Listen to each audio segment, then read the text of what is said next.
Chapter 2212, Have Something Like Integrity? The rumors sounded so realistic and claimed they were beaten to the point of pissing their pants in terror. This was the perfect example of getting into trouble, even though he was sitting at home and minding his own business. Hence, he came here to seek retribution from Yi Wanwan. Damn, aren't you too shameless? Jiang Lihun shouted angrily. The elderly man turned joyous. You heard it by phone. Gang leader Jiang has spoken already. It's clearly you. Before the elderly man could finish speaking, the quiet Si Yihan fixed his cufflinks and nonchalantly interrupted him. Elder Shui, back then, it was you who determined the treaty, but now, not only did you breach the contract and stand by without doing anything, but you've also distorted the truth deliberately. Aren't you too shameless? I'm afraid that will damage the direct line's image. When Si Yihan finished saying that righteously, not a single sound could be heard. Jiang Lihan's jaw dropped to the floor, and Xie Qianchuan's eyes also shot open in shock, and even Yi Wanwan was dumbfounded. As for Elder Shui, he lost the ability to breathe, his face swelling red as he scrambled for something to say. He seriously never expected Lord Azura to actually speak such unreasonable words.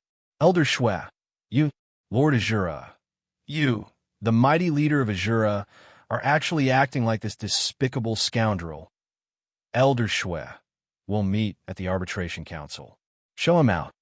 Big Dipper was startled for a moment before quickly responding and leading his subordinates to escort the guests out. After the direct line group left, Yi Wanwan immediately pounced toward her darling with sparkling eyes and a holler. Baby, why are you so awesome? Read more chapters at List Novel.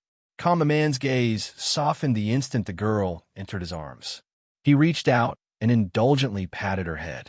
Jiang Lihan simply couldn't believe this, and outrage filled his body. He shakily pointed at Si Yihan and shouted, Damn, Agio, what's wrong with you? If you've been kidnapped, blink your eyes. Si Yihan coldly glanced at him. Jiang Lihan was rattled. You're freaking marked by the company you keep. Look at how this woman has changed you. I really never expected you to have such a lack of integrity. I misjudged you. Yi Wanwan kissed Si Yihan on the cheek before peering at Jiang Lihan. TSK, I also never expected you'd be as naive as that old man. Jiang Lihan, you actually thought my baby would still have something like integrity after being with me for so long? Can I interview you? Just what were you thinking? You thought you just looked ugly and lacked good looks, but didn't expect you to also lack intelligence. Why? Veins bulged on Jiang Lihan's forehead, and he immediately erupted. Damn, who are you freaking calling ugly? So, out of all the things I said, this guy only paid attention to me calling him ugly? Damn girl, come here. Come here and tell me. Who are you calling ugly? Look at my face and say it again. Jiang Lihan had completely forgotten he was arguing with her about who was shameless and was fixated on the issue of his face. However, Yi Wanwan had no care for him anymore, and all of her attention was glued to Si Yihan. Agio, thank you. It wasn't until later that she realized how meaningful Si Yihan's visit was. If it weren't for him, her plan might not have been so successful. Now, he even tossed aside his integrity for her. Si Yihan narrowed his eyes. I'll give you another chance. Yi Wanwan grinned and obediently corrected herself. Moi, love you the most. Chapter 2213, Disguises litter the ground, and paramours fill the world when Jiang Lihan saw how Si Yihan was utterly bewitched by that female bandit. Yi Wanwan, he nearly reduced his teeth in a powder from how hard he ground them. Damn, I finally remember who you are. Aren't you that little girl from Azura's restricted area back then? Jiang Lihan suddenly recalled the past. Yi Wanwan stared at the sky, feigning ignorance. Huh? Azura's restricted area? What restricted area? Jiang Lihan glared at her. Stop pretending with me. I'd recognize you even if you turned into ash. Yi Wanwan rolled her eyes at him, speechless. She simply remarked, Agio, why would you have such an ugly friend? And this guy suddenly remembered her now. One oddball. With old and new grudges welling up, Jiang Lihan instantly disliked her even more. He immediately sprinted toward Si Yihan and solemnly said to him, Agio, didn't you say this girl was an ordinary resident who accidentally entered the restricted area? Didn't you say she was especially naive and innocent? How did she turn into the demoness? I swear, this girl is a lackey from the Fearless Alliance 1 second, the president of the Fearless Alliance, bro flat top, the next second, the second miss of the Nye family the second after that, and the demon instructor from the Scarlet Flames Academy a second later. Her disguises litter the ground, and paramours fill the world. She's absolutely unreliable. Agio, how could you believe her just like this? Yi Wanwan's blood boiled. Damn, what did he mean by her disguises littering the ground and her paramours filling the world? Huh. Who would talk like him? Si Yihan sent the twittering Jiang Lihan a warning glance. Shut up. Jiang Lihan disgruntledly continued. Agio, don't be bewitched by this woman's face. Have you forgotten how this woman cuckolded you? Do you seriously believe in a piece of lousy paper and believe some DNA test and think that nearly 5-year-old kid is your child? What if he's another man's, huh? Wouldn't you be raising another man's son for him then? Jiang Lihan. Yi Wanwan pulled back her sleeves and was about to beat up Jiang Lihan when a child calling mommy suddenly came from the door. Baby Tang Tang. Tang Tang appeared to have just woken up and was standing by the door, adorably rubbing his eyes. When Yi Wanwan heard baby Tang Tang's voice, the rage on her face instantly disappeared without a trace, and she ran over to hug the little fella with a bright smile on her face. Baby, why did you come here? Are you hungry? Sorry. Mommy was caught up in something and will immediately go eat with you. Yi Wanwan placed a smooch on her son's face as she spoke. Yi Wanwan then glanced at Si Yihan before giving Tang Tang a look. Baby, your daddy's here. Upon hearing that, the little fella finally looked at Si Yihan and childishly called, Daddy. Si Yihan grunted. Yi Wanwan nodded with content as she watched the father and son duo. Good baby, go on, let daddy hug you. The little fella, who was normally incredibly sassy in front of Si Yihan, immediately nodded obediently when he heard his mommy and pattered toward Si Yihan, extending his short little arms. Si Yihan looked at this son, who acted like a completely different person in front of Yi Wanwan and was cute and docile and obedient, and grew silent. Could there be a problem with his method of interacting with his son? A moment later, the man knelt down and picked up the little fella with extreme gentleness. Jiang Lihan and Xie Qianchuan. Jiang Lihan and Xie Qianchuan stared at the father and son duo, eyes wide and minds blank. Impossible, Jiang Lihan protested. Yi Wanwan glanced at the dazed Jiang Lihan. She nonchalantly crossed her arms across her chest and expressionlessly said, Come on, Jiang, stare at my baby's face and say it again. Who's my baby's real dad? Jiang Lihan looked at the child, then the adult version of Si Yihan, and seriously couldn't say these two weren't real father and son. He incredulously exclaimed, Shit, Agio, this child really is your son. They always thought Si Yihan was the least fond of females amongst the three of them, and never expected he already had such a large son. Jiang Lihan thought of something, and a realization dawned on him. I was wondering why you were so bent on staying here and wouldn't go back no matter what. It turns out it's because of this woman. You even have a child. Don't tell me you're planning to marry this woman? Jiang Lihan's words chafed Yi Wanwan. Of course. We're definitely going to get married. What? Do you have objections? Si Yihan's eyes imperceptibly brightened. Jiang Lihan was somewhat surprised and turned to Si Yihan. Agio, are you serious? What if your mom? Jiang Lihan, Si Yihan said. Interrupted by Si Yihan, Jiang Lihan could only sheepishly zip his mouth and couldn't say anything further. Xie Qianchuan cleared his throat and pulled Jiang Lihan. Enough already. Don't touch a sore spot. I said it before. I'm unrelated to her. Si Yihan's face was icier than ever before. Yi Wanwan couldn't help but grasp Si Yihan's slightly chilled hand. Although Si Yihan hid it well, Yi Wanwan could still sense something was off about his emotions. There were a scant number of things that could affect Si Yihan's emotions in this world. It seemed to be taboo to mention Si Yihin's mother to him. In truth, she speculated that Si Yihin probably didn't have a good relationship with his mother based on his experience. Yi Wanwan didn't want to bring up painful matters, so she never pressed about things related to his mother and only knew he had broken off his relationship with his mother. Judging from Jiang Lihan's tone, Si Yihin's mother appeared to not approve of her and Si Yihin's relationship. Yi Wanwan considered it. His mother previously disapproved, probably because their statuses didn't match, but now that she had recovered her identity as the second miss of the Nye family, she should at least be a worthy match for the ancient Sea clan, right? Yi Wanwan brushed away her chaotic thoughts. Anyway, Si Yihin said he'd severed his relationship with his mother, so his relationship with his mother was unrelated to them no matter what. Tang Tang lay on Si Yihin's shoulder and perplexedly blinked. Daddy's mommy? Yi Wanwan patted the little fella's head and changed the topic. Let's go. Daddy and Mommy will take you to eat something yummy. The little fella instantly bobbed his head, his eyes shining. Okay.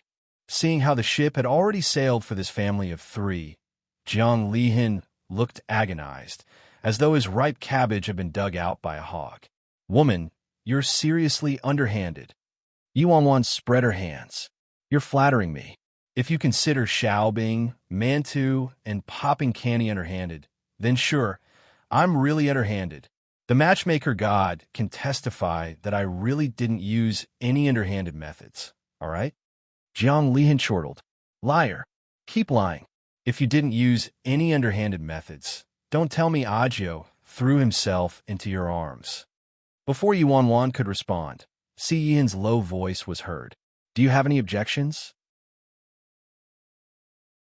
Yi Wanwan gloatingly glanced at Jiang Lihan before jubilantly looking at Si Yihin.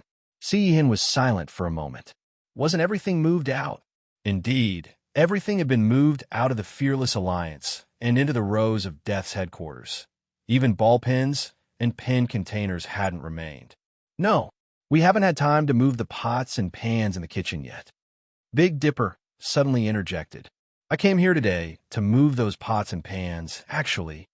Since when was their Fearless Alliance stingy to this extent and have to move their pots and pans too? Couldn't they buy a new set? How much could that possibly cost? Sis Fong told me to move things earlier, but I forgot about it. You won't blame me, right, Sis Fong? Big Dipper asked with a smile. Yi Wanwan, forget about what I thought. No need. Si Yihin looked at Yi Wanwan. Come with me to Azura. Yi Wanwan wanted to agree, but on second thought, she shook her head. Right now, the Fearless Alliance and the Rows of Death hadn't finished merging. The elders and higher-ups of the Fearless Alliance and the higher-ups of the Rows of Death were already in a fiery tussle over the distribution of positions, and there were too many matters requiring her attention, so she definitely couldn't go have fun in Azura. Agio, I still have things to do here, so it'll have to wait until everything's done, Yi Wanwan said after some thought. Si Yihin didn't say anything and lightly set Tang Dang down on the floor. He gently patted Tang Dang on the head. Daddy will leave now. Stay with Mommy. Okay, Daddy. Tang Dang nodded firmly. Yi Wanwan pulled Si Yihin back. Agio, I'm pretty busy here, so how about you take Tang Dang with you? I'll come over after I've finished taking care of things. All right, Si Yihin agreed. Mommy, I can help. Tang Tang stared at Yi Wanwan, his eyes shining. Sorry, Tang Tang, go with Daddy for now, okay? And have Daddy cook you something yummy. Yi Wanwan apologized with a comforting smile. Tang Tang was silent for a long while before finally agreeing. Are you hungry? Si Yihin knelt down and picked Tang Tang back up. Tang Tang was quiet and glanced at Yi Wanwan before nodding and replying, I'm hungry. I want to see Daddy's cooking. Agio, your son is so well-behaved. Xie Qianchuan looked at Si Yihin with envy. Jiang Lihan was grumbling in his mind, though. How could a child birthed by that woman be this well-behaved? It's absolutely illogical. Soon, Si Yihin left the Fearless Alliance while carrying Tang Tang with Xie Qianchuan and Jiang Lihan in tow. Yi Wanwan was pleased by the sight of Tang Tang and Si Yihin getting along, and a grin spread across her face. Put me down. I can walk by myself. The second they walked out of the Fearless Alliance building, Tong Tong's expression changed, and he disdainfully ordered Si Yihin around. See, Yihin had two completely different sons, depending on whether his mom was there versus when his mom wasn't there. After Tang Tang was placed down, he pointed at the restaurant up ahead. "Daddy, let's go there to eat." Jiang Lihen was startled. "Nephew, didn't you just say you wanted to eat your dad's cooking?" Tang Tang shot Jiang Lihen a glance. "What does it have to do with you, ugly freak? Anyone who bullies mommy isn't a good person." Jiang Lihen froze in his spot, his expression incredulous. "What did this little bastard call me?" Ugly freak. Was their whole family blind? Could they please visit the ophthalmologist? They were beyond cure already. He knew it. He knew that a child birthed by that woman absolutely wouldn't be some angel. As expected, Tang Tang, "You can't talk about Uncle Jiang like that," Si Yihin expressionlessly said to his son. Tang Tang looked up at his dad. "Daddy doesn't agree with mommy's opinion?" Si Yihin turned silent instantly and spoke a moment later. "I don't disagree. Jiang Lihen this? Heartless. Inverted. World." Inside the Fearless Alliance, Yi Wanwan was clueless about the interlude that occurred between Tang Tang and Jiang Lihen and the others. She was currently walking around the building with Big Dipper. "I can swear on my life that the entire Fearless Alliance has been emptied, Sis Foam. There's only a set of pots and bowls left in the kitchen, and we absolutely didn't leave anything else behind." Big Dipper told Yi Wanwan. Yi Wanwan nodded. There really didn't seem to be anything else movable left. At that time, they would sue Direct Line at the Arbitration Council and pull the Fearless Alliance back from the Rose of Death, saying she had to use a large sum of money to reclaim the Fearless Alliance back from the Rose of Death. That seemed plausible. "Hold on, we haven't finished moving everything from our treasury yet. I remembered there's a giant table that's crafted from some extremely precious wood. Come back here with me in a few days and help me move it." Yi Wanwan said. That's right. Sis Feng has such a good memory. I almost forgot about it." Big Dipper nodded frantically. Yi Wanwan sneered. Nonsense, her memory could be called photographic for everything related to money. Sometime later, Yi Wanwan and Big Dipper left the Fearless Alliance and headed to the Rose of Death's headquarters. Over the next 2 days, Yi Wanwan took care of a majority of the arguments and conflicts between the higher-ups from the Rose of Death and the Fearless Alliance. On the second day, a piece of news arrived from the Direct Line. Big Dipper pushed open the office door and sprinted inside. "What are you doing? Don't you know how to knock?" Yi Wanwan glanced at Big Dipper. She was having a discussion with First Elder. "Sis Feng, you don't know, but I'm telling you, something big happened." Big Dipper yelled hastily. "Read more chapters at List Novel." Yi Wanwan furrowed her brows lightly. "Something big happened? What happened now?" Yi Wanwan asked. "Sis Feng, do you still remember Elder Shui from the Direct Line?" Big Dipper asked. "Rubbish." Yi Wanwan glanced at Big Dipper. It had only been a few days, so how could she have forgotten about him? "Sis Feng, that Elder Shui fell gravely ill from his anger after leaving the Fearless Alliance last time. Now, he's lying in bed all day long. He'll probably be angered to death by you." Big Dipper said. Yi Wanwan was stunned. Elder Shui from the Direct Line fell gravely ill due to being angered by her? First Elder quietly glanced at Yi Wanwan. Their president did seem to be capable of that. In all of the independent state, he had never met someone as shameless as her. First in China, during their battle with Si Wuqian, the president calmly called the police, and then there was no and then. He heard that the president obtained the white tiger seal on the island because she made a bet with the owner of the white tiger seal. She bet that the other guy wouldn't dare to eat shit.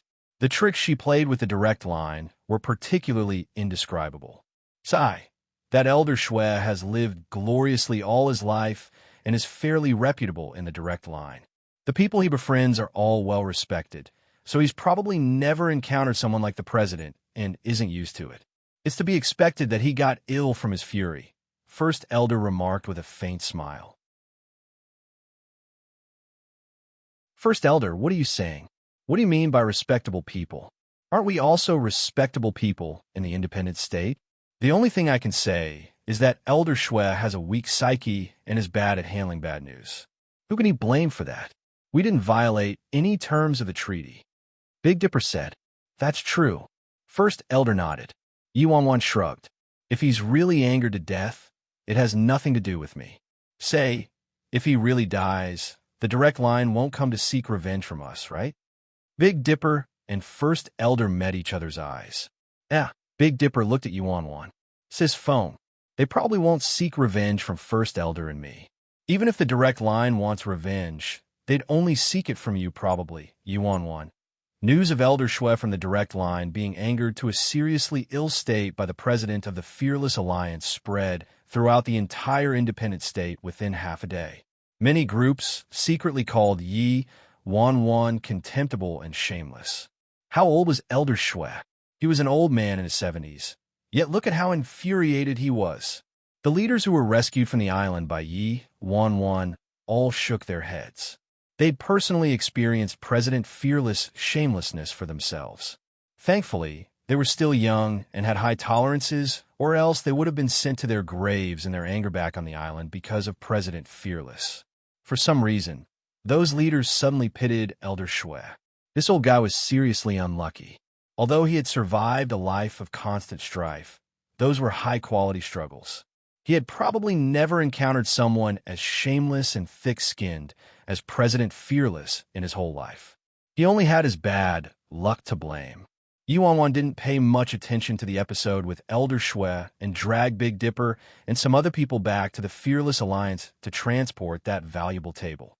Sis phone, we can just have other people do such a minor task. Why do we have to come here ourselves to move it personally? Big Dipper asked. Yuan shot Big Dipper a glance. Rubbish. It's so precious and valuable.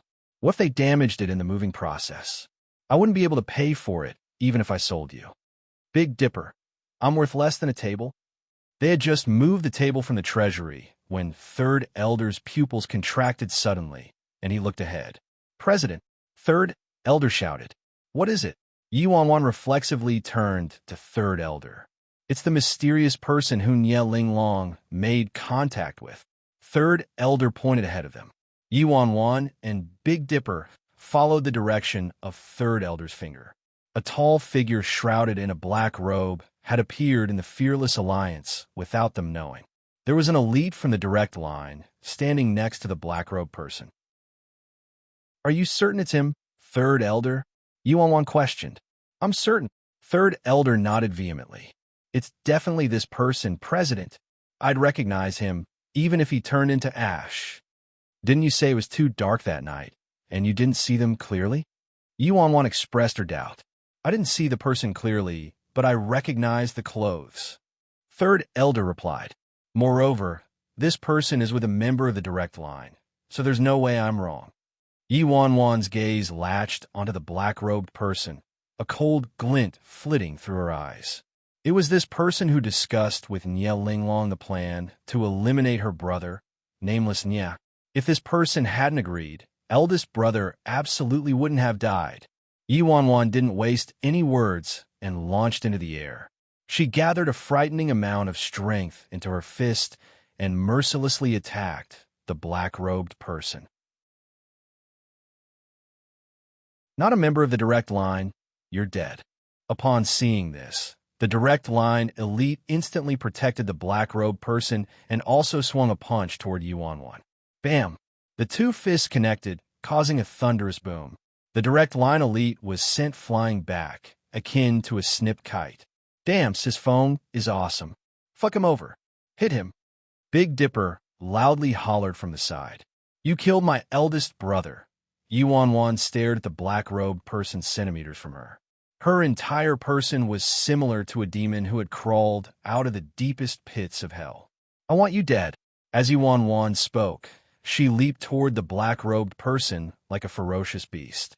However, the black-robed person stood in their spot, not shifting a step. Boom! Everyone watched as the fist that Yuan put all her might into was nonchalantly caught by the black-robed person. Yuan had to use everything she had to pull her hand back from the black-robed person's grasp. Yuan frowned deeply as she surveyed the black-robed person. This person, the black-robed person, slowly walked toward Yuan. Swish! The black-robed person's hand swung through the air. He was so fast he couldn't be seen with the naked eye, and even Yuan couldn't catch a trace of this strike. Reflexively, Yuan crossed both arms in front of herself and forcefully accepted the hit, staggering several steps back. However, Yuan had just stabilized herself when the black-robed person launched another attack. This continued until the fourth exchange of blows, after which Yuan was seized by the black-robed person and couldn't struggle free. Damn! This scene stupefied Big Dipper and Third Elder. They were both aware of their president's fearsome strength. The current president's martial strength surpassed her old self's, and calling her a top-notch expert of the independent state would be putting it lightly. So how come? Their formidable president, Fearless, couldn't last more than a few blows from this black-robed person from the direct line? Third Elder attack. Hit him. Kill him. Big Dipper yelled. Big Dipper, hurry. Save the president. Third Elder also cried hastily. Damn, we'll attack together. Okay. Big Dipper and Third Elder immediately charged toward the black-robed person. However, the results didn't surprise anyone. After a single blow, Third Elder and Big Dipper were knocked to the ground by the black-robed person. I came to the Fearless Alliance to obtain one item. The black-robed person's hoarse voice was heard. It wasn't until then that Yuan confirmed this person was indeed male. Yes, that table is yours, Big Dipper hastily offered. The black-robed man glanced at the table, but quickly looked away. Elder Shue's severely ill state has nothing to do with us. We're also members of the Direct Line. We signed an alliance treaty with the Direct Line. Do you want to visit the Arbitration Council? Third Elder's eyes turned.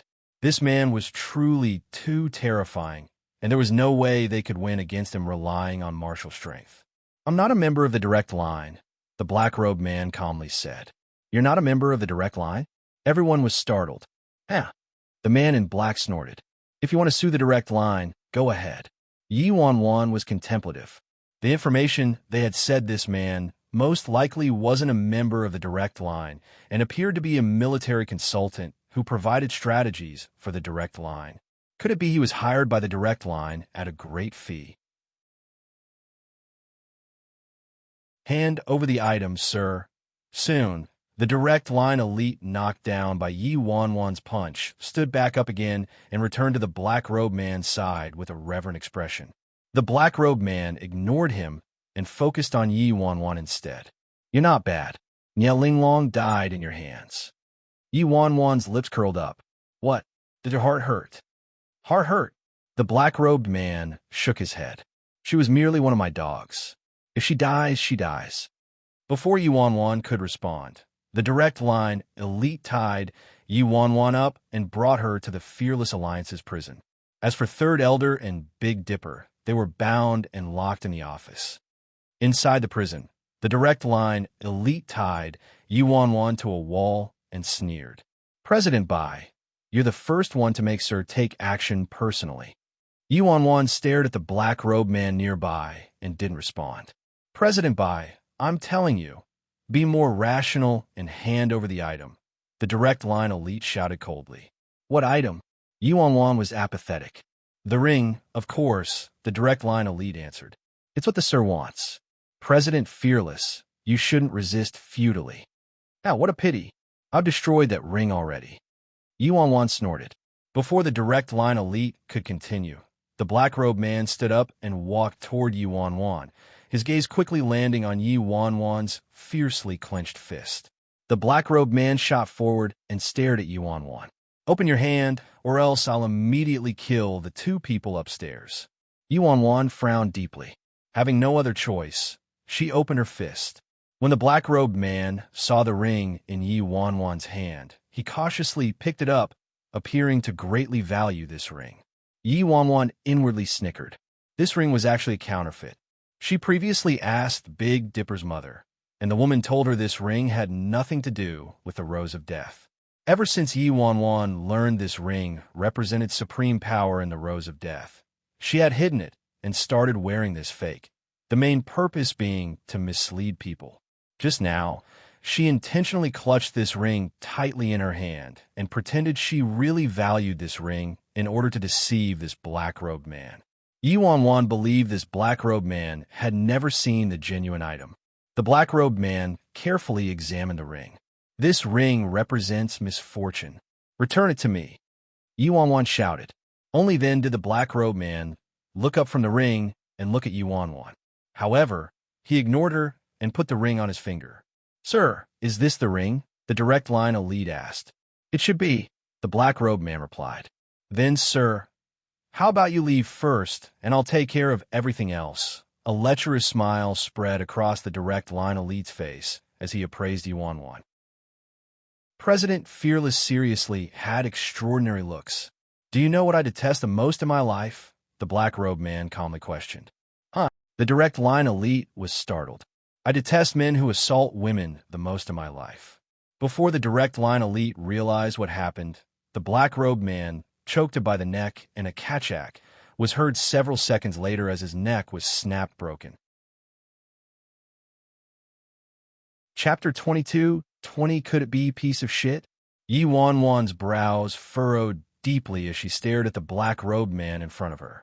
This black-robed man's strength was unfathomable, unless it was Ishuehan who fought with her.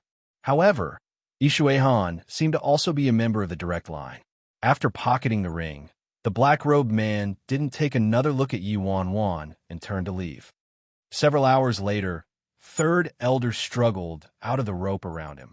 After he untied Big Dipper, the two of them made a beeline for the underground prison. Are you okay, Sisfone? Big Dipper yelled anxiously when he saw the tied-up Yuan. Don't waste time. Come here and untie me already, Yuan said. As she spoke, Third Elder had reached her already and started loosening her ropes. Damn, Sisfone, what happened? Isn't this that elite from the direct line? Big Dipper froze when he saw the corpse by his feet. Just what happened, President? Where's that black-robed man? Third Elder cautiously examined their surroundings. He left already. He was also the one who killed this guy. Yuan then proceeded to briefly explain everything. After she finished her explanation, Third Elder and Big Dipper stared at each other, bewildered. That black-robed man was truly a ruthless character and would casually kill even his own people. I never expected someone like that to exist in the direct line. Isn't that a bit scary? Third Elder couldn't help but feel scared. If that black-robed man wished it, all of them could have died there today. That's right. I didn't expect Sisfone to also not be a match for him. Big Dipper nodded frantically. Before Yuan could respond, Big Dipper thought of something and exclaimed with a surprised expression, Wait, Sisfone, how did the people from the direct line know we were going to return to the Fearless Alliance today? Could it be we have traitors? Yuan shot Big Dipper a glance. Traitor your ass. Huh? What do you mean? Big Dipper was dumbfounded. Just like how we inserted many scouts near the direct line's branches. Do you think the direct line wouldn't have scouts monitoring us too? Do you think everyone's like you? Yuan asked. Big Dipper. President, what should we do now?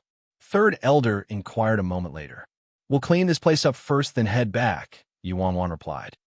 Around evening, Yuan, Big Dipper, and Third Elder returned to the rows of Death's headquarters. When First Elder and the others learned about the incident, they all rushed to Yuan's office. No way. First Elder looked pensive as he sat on the side. I've never heard about an expert at this level in the direct line. Even the president couldn't withstand a few blows from him. Isn't he too frightening? He's not just frightening. He's simply terrifying. Big Dipper got worked up instantly. You weren't there, but that black-robed man from the direct line sent a punch and a kick, and Third Elder and I were smashed to the ground without room to retaliate. Only Sisfone could fend off a few blows. Say, do you think that black-robed man was piece of shit? The silent Second Elder suddenly suggested. Fu Mingshi nodded. My grandfather is right. Yuan was contemplative. Logically speaking, it shouldn't be Ishuehan. With Ishuehan's personality, if he really wanted to do something, there was no need to act so covertly.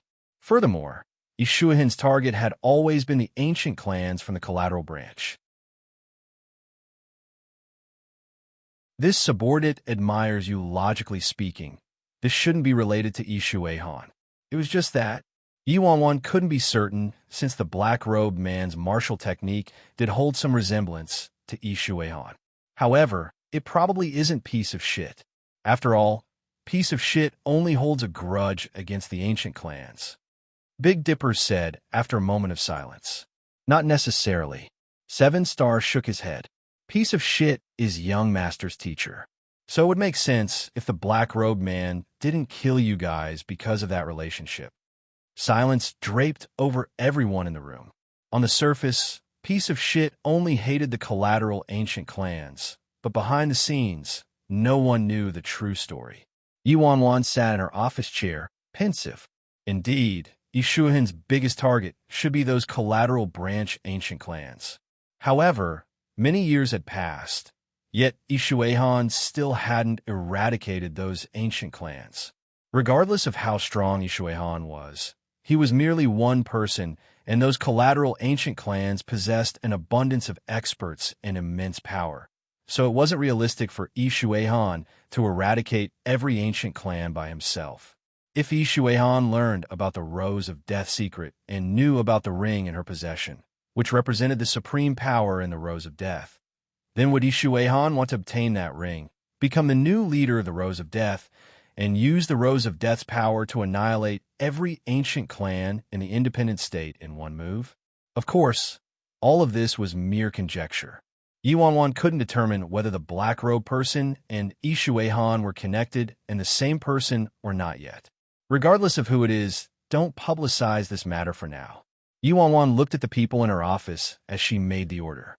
Sis Phone, of course we can't publicize it. The mighty president of the Fearless Alliance was crushed by an unknown man in black. If news of this got out, where would I put my pride? I mean, where would the Fearless Alliance put its pride? And how would we stand tall in the independent state from now on? It's too humiliating. Big Dipper said. Yuan glanced at Big Dipper. What can you expect from a hog but a grunt? Prohibiting them from spreading, it had nothing to do with being humiliated. If other people learned about such a formidable expert guarding the direct line, their morale would definitely be affected. What would those groups who had joined the collateral branch already think? Moreover, an expert from the direct line sought out President Fearless in the Fearless Alliance simply to steal something. What did he steal? Did he steal it? A lot of speculation would brew, which would damage the collateral branch. Hence, this type of information absolutely couldn't spread, and sealing off any leaks of the information was the best strategy. I understand your meaning, President. Everyone present today, lock down the information and don't let it get out. First Elder immediately understood Yuan's thoughts at a glance. I have to say that the President might be young, but she's careful and meticulous. This subordinate truly admires you. Truly, truly admirable. Third Elder immediately exclaimed. Yuan turned to Third Elder. I believe First Elder knows what I mean, but are you certain you also know, Third Elder? Of course this subordinate knows. How can I not know what First Elder knows? Third Elder hastily replied. Then what did I mean? Yuan asked. Third Elder. Videotape. Third Elder looked at Yuan with a somewhat embarrassed expression. It's actually like this, President. What the President means isn't important. What's important is that the President is wise and gallant and thoughtful and meticulous, Yuan sighed. This was still truly the Fearless Alliance. Nothing had changed despite the transfer to the Rose of Death. How long will it be until the direct line and the collateral branch start fighting? Yuan asked First Elder a moment later. In the next few days, probably. These past 2 days, the direct line and the collateral branch have been testing each other's waters and had several skirmishes already, First Elder replied. Yuan nodded. The independent states' peaceful days were completely over. However, strictly speaking, the independent state had never been peaceful. President, what are our plans? First Elder inquired. Third Elder glanced at First Elder. Keep wasting time. Lord Azura is a member of the collateral branch, so of course we have to support the collateral branch. What other plans could we have? Then the President is intending to support the collateral branch under the Rose of Death's name? First Elder asked. Yuan nodded. That was indeed her plan. Before Yuan could act, though, the Nie family suddenly announced their support for the collateral branch in their war with the direct line. Following the Nie family's announcement, the Ji family also announced their support for the collateral branch. Amongst the four great clans, only the Shun family and the Ling family hadn't acted yet. It wasn't hard to understand the Shun family's silence, though.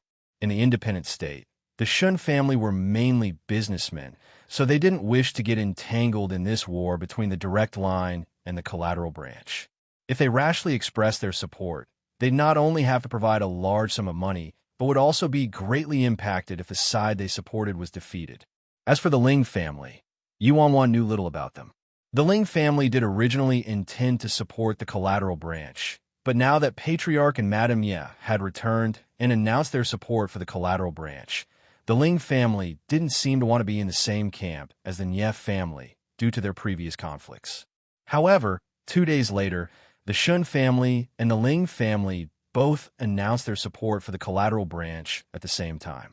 3 days later, Sis Feng, there's someone here from the Martial Arts Union. They say their president is inviting you to meet at their headquarters, Big Dipper reported to Yuan. Yuan wrinkled her brows. Xia hadn't appeared since his escape from the remote island.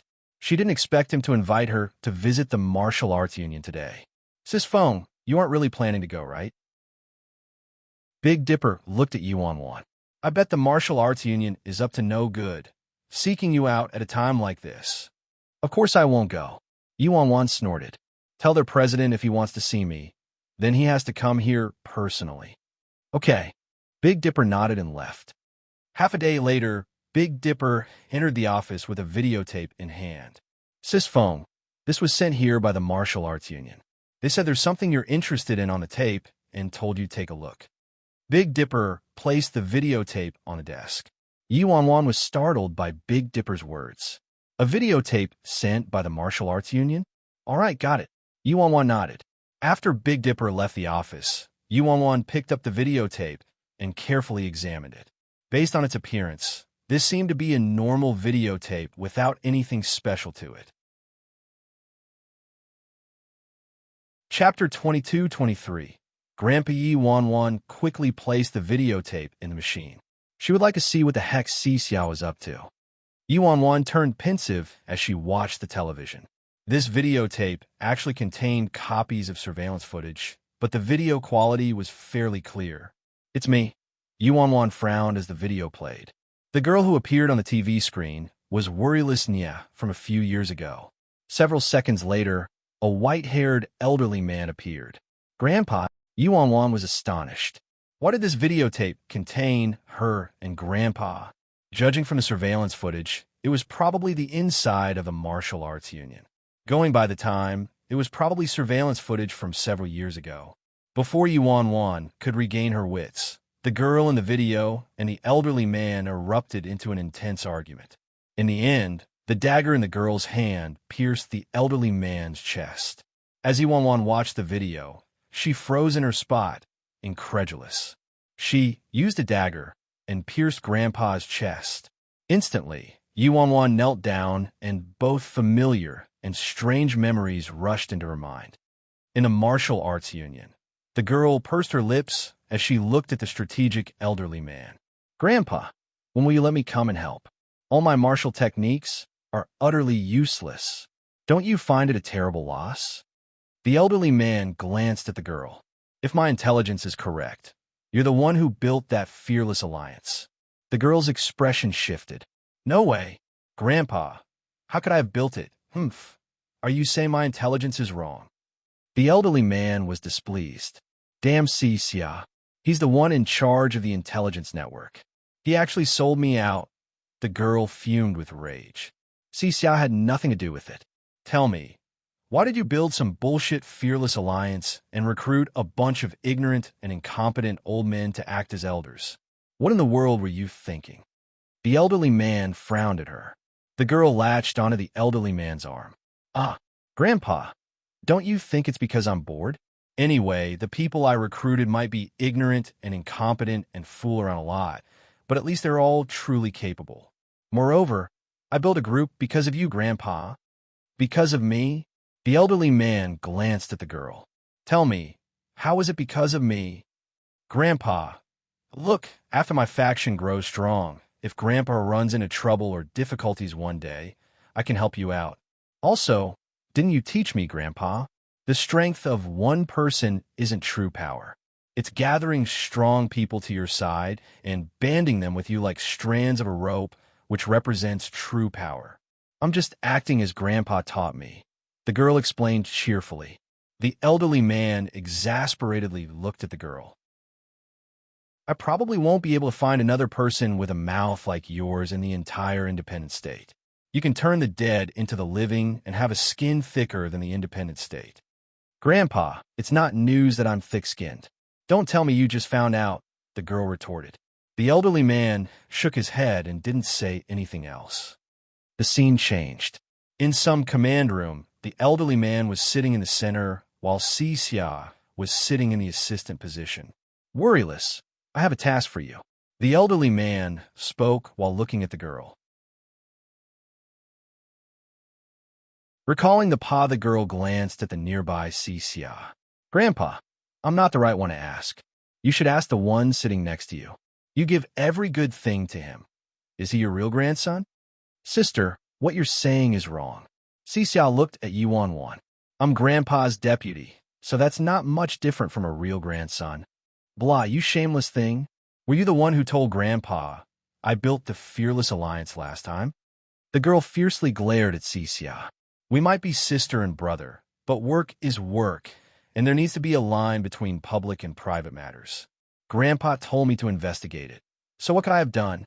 Don't blame me if you want someone to blame. Blame Grandpa, Sassy replied placidly. The girl's expression changed at once, and she pointed at Sassy. Good lad, your wings are fully grown now, huh? All right, just wait. If I don't skin a layer from you, I'm your younger sister, and you're my elder brother. I was wrong, Sassy immediately replied. Quiet. The elderly man swept his eyes over the girl and Sassy. The girl and boy instantly turned silent. Azura is brazen and audacious and is publicly resisting the martial arts union. I need the Fearless Alliance to act as a spearhead and recruit more factions, the elderly man said to Yuan. Azura, the girl was startled. That's one of the 3 core factions of prison, right? Amen, that's right. That's what my intelligence says. Sassy nodded. Grandpa, Sassy's martial arts skills are good. So how about I pull some elites from the Fearless Alliance and have him lead the team? Sassy is part of the intelligence department anyway, so he rarely shows his face and not many people in the independent state know him, Yuan suggested. No. Sassy nodded without any hesitation. No? What? You've learned how to resist now? Your sister, want you to do something and you can't. What use are you? Yuan yelled while pointing at Sassy. Sister, that's not what I meant, Sassy exasperatedly replied. Actually, the leader of Azura is my 9th uncle. Although we haven't met many times and don't have much affection between us, he's still my uncle, so I won't participate in the war between the Martial Arts Union and Azura. Your uncle? The girl was stunned. Damn, that's too explosive. Worryless, what did Grandpa teach you? Look at you. Do you resemble a girl at all? You say damn every other word. Where's your propriety? The elderly man looked at the girl with displeasure. What about it? It's not like you've raised me like a girl since I was young, Grandpa, the girl rebutted. The elderly man wanted to say something, but ended up forcibly stifling it. All right, Grandpa, don't be angry. I'll lead the team, all right. It's just Azura. I'll annihilate them for you, Grandpa. The girl's lips curled up into a bone-chilling smile. No, you can't underestimate Azura's power. Out of concern for your safety, you can't lead the team. You just need to find a capable person to lead the team, the elderly man refuted. Grandpa, no way. Everyone inside the Fearless Alliance is like my brother. Whether they're old or young, male or female, dumb or clever. I treat them all the same, all right? You're only worried about my safety, but my brother's lives are also lives, the girl said. Brothers or not, I don't care. I don't care about whether other people live or die, but you have to restrain yourself. Your life is most precious. And it's improper for a girl like you to keep hanging out with those people and calling them brothers. How will you get married in the future? The elderly man reprimanded her angrily. Am I your real granddaughter? At the mention of getting married, the girl was immediately rifled. Grandpa, I absolutely won't get married in my life. What are you saying? The elderly man shot up from his seat. At the sight of the elderly man's fury, the girl cowered instantly. She looked at her grandpa and grinned. Grandpa, I won't get married, but I'll marry someone, all right? I'll marry someone who's both handsome and filial. I guarantee you'll be satisfied. Sister, if you keep acting like this, I think it'll be hard for you to find someone. Sassy shook his head. Come here, say that again.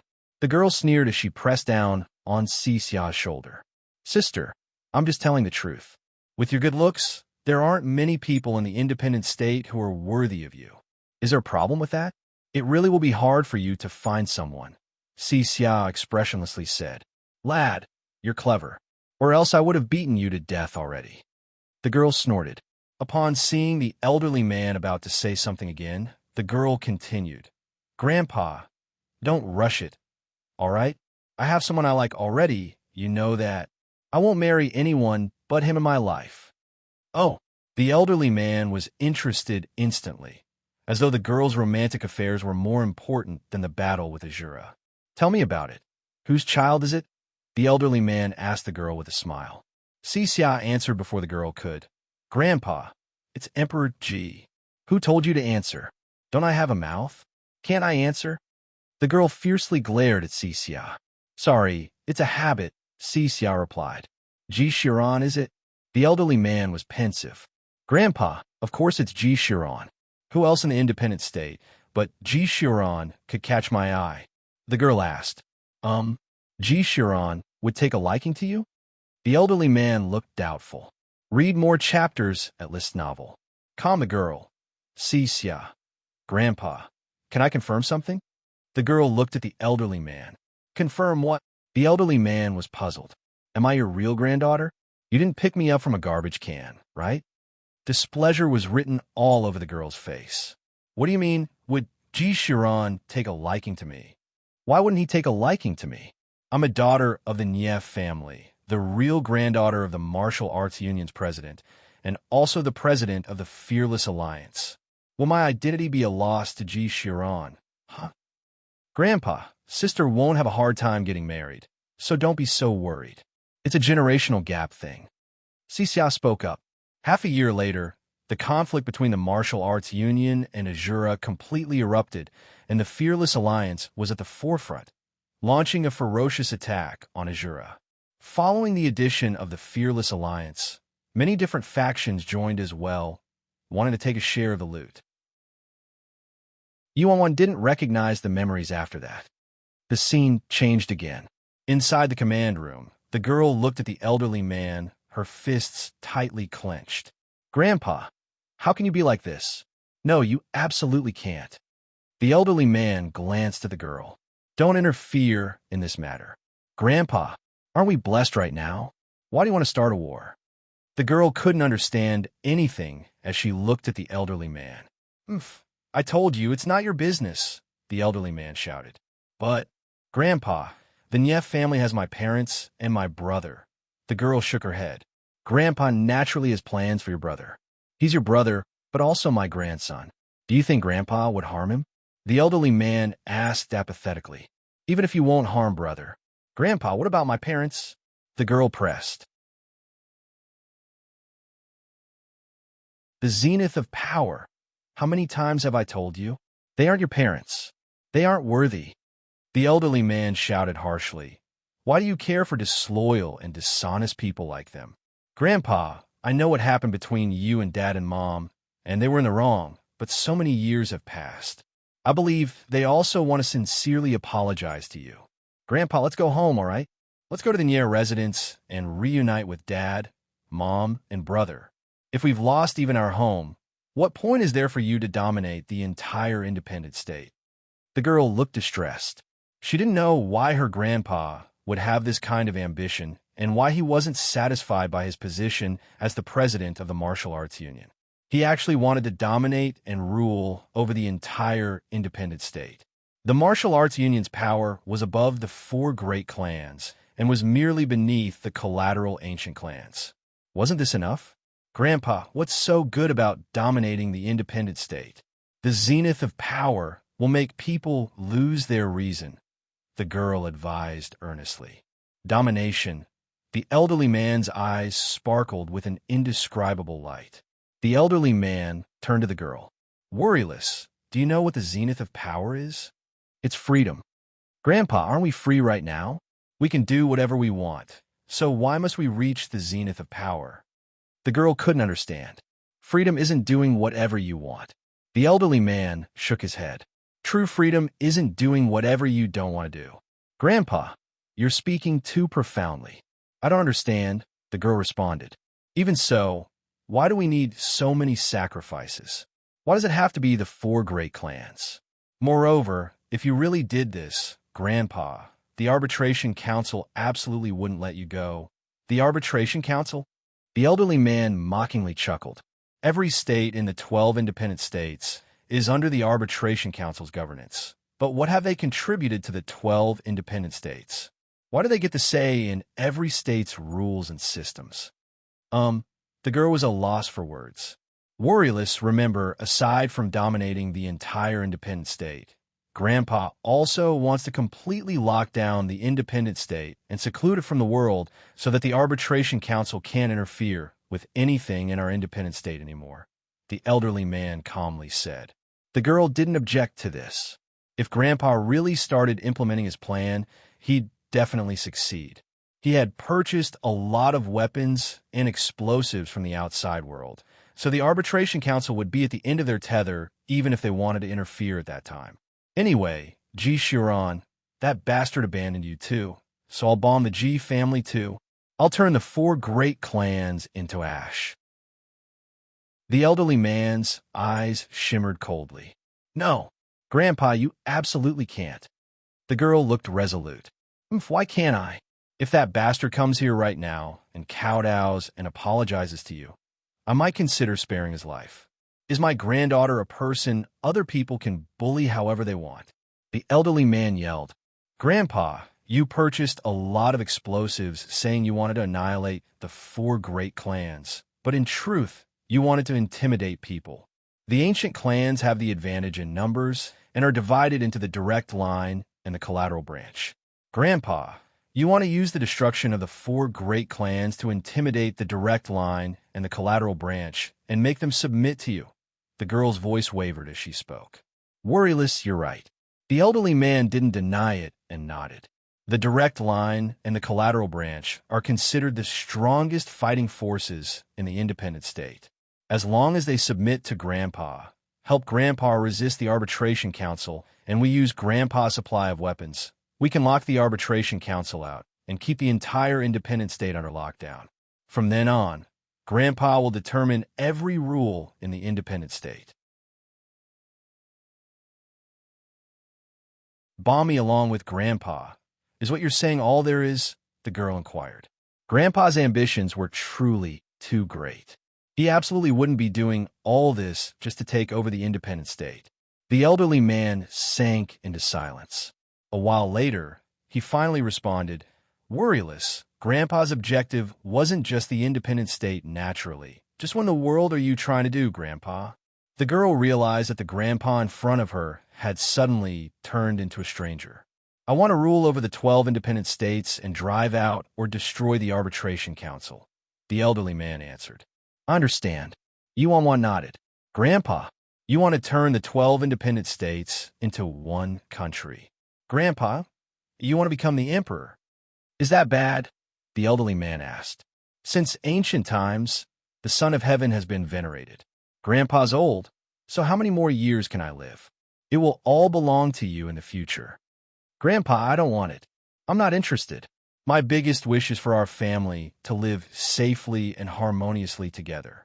Domination, Son of Heaven, Emperor. I'm not interested in any of that. The girl frantically shook her head. Grandpa, stop this mistake. Mistake? The elderly man frowned deeply. Are you saying Grandpa has made a mistake? That's right. The girl firmly insisted. Then tell me, what mistake did Grandpa make?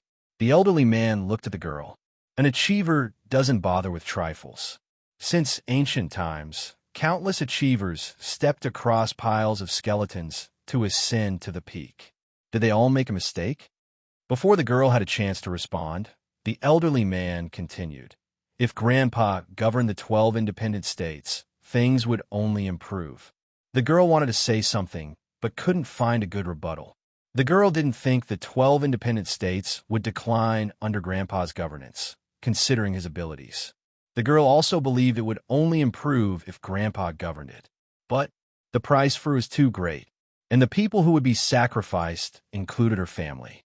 These past few years, the Arbitration Council held iron control over the 12 independent states and ruled over it without dissent. They can't provide the freedom that Grandpa wants, so Grandpa has to take it himself.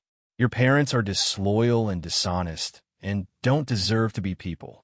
They've never taken care of you since you were young, and it was Grandpa who raised you, grain by grain. Now, you want to turn your back on Grandpa for those parents who never cared about you? The elderly man's brows furrowed deeply. Grandpa, I know you haven't done anything wrong.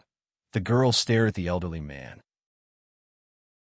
From your viewpoint and position, you have your reasons, and there aren't any issues with destroying the 4 great clans. But from my position, I'm not wrong either. Regardless of whether they've cared for me, and regardless of whether I hold affections toward them, they're my parents after all, and I'm just a normal person.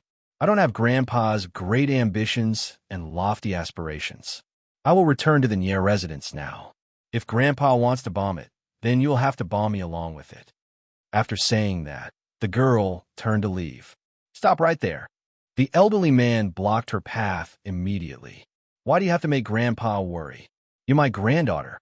Grandpa wouldn't harm you even if it meant I died. Don't you understand? But what about my parents? They're also Grandpa's children, the girl said. Shut up. The elderly man's face filled with rage. They don't deserve to live. Can T give it to you? The girl looked at the elderly man in incomprehension. Even if Grandpa didn't care about Father's life, what about Mother? She was his real daughter.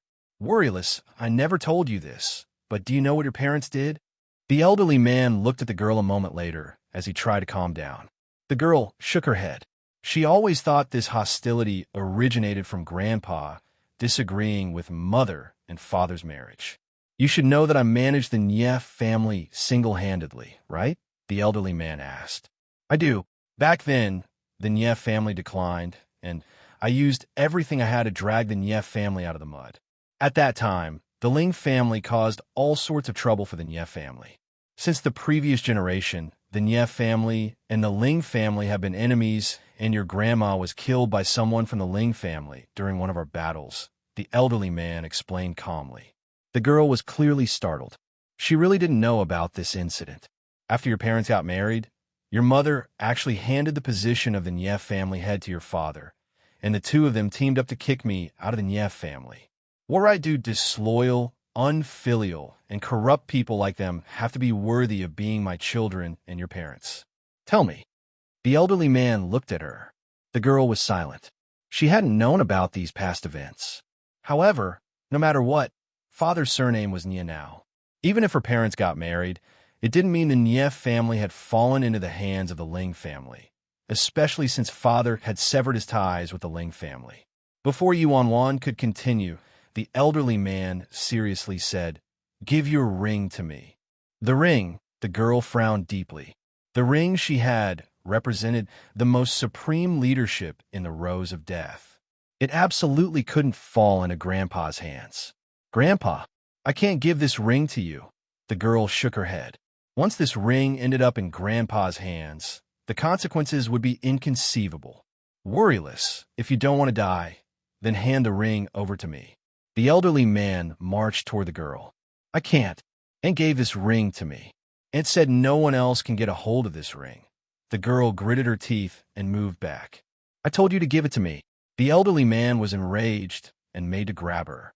The girl swiftly evaded him. I heard you went under the tutelage of a master on the outside. Your martial arts skills have indeed improved rapidly these past 2 years. The elderly man pensively surveyed the girl. Grandpa, don't force me. I really can't give this ring to you. The girl cried. If she allowed Grandpa to have this ring, it wouldn't only be a disaster for the independent state. All 12 of the independent states would be implicated. She absolutely couldn't give this ring to Grandpa. Worryless, are you bent on opposing Grandpa? The elderly man asked. Grandpa, I'm not opposing you. The girl shook her head. Nice. Worryless is grown up. The elderly man suddenly tossed a dagger to her. If you could defeat Grandpa, then Grandpa will listen to you. Are you serious? The elderly man's words caused the girl's eyes to brighten. She frequently sparred with Grandpa. Although she had never won, she had to fight even if she only had 1,000th of a chance. She couldn't allow Grandpa to keep sinking into the pit and continue his mistake. The truth behind domination, of course, the elderly man replied. Correspondingly, if you lose, you have to hand over that ring, which represents the supreme power in the Rose of Death to me. The girl was silent for a moment before nodding and finally agreeing. Grandpa, be careful. The girl turned into a shadow and charged toward the elderly man with the dagger in hand.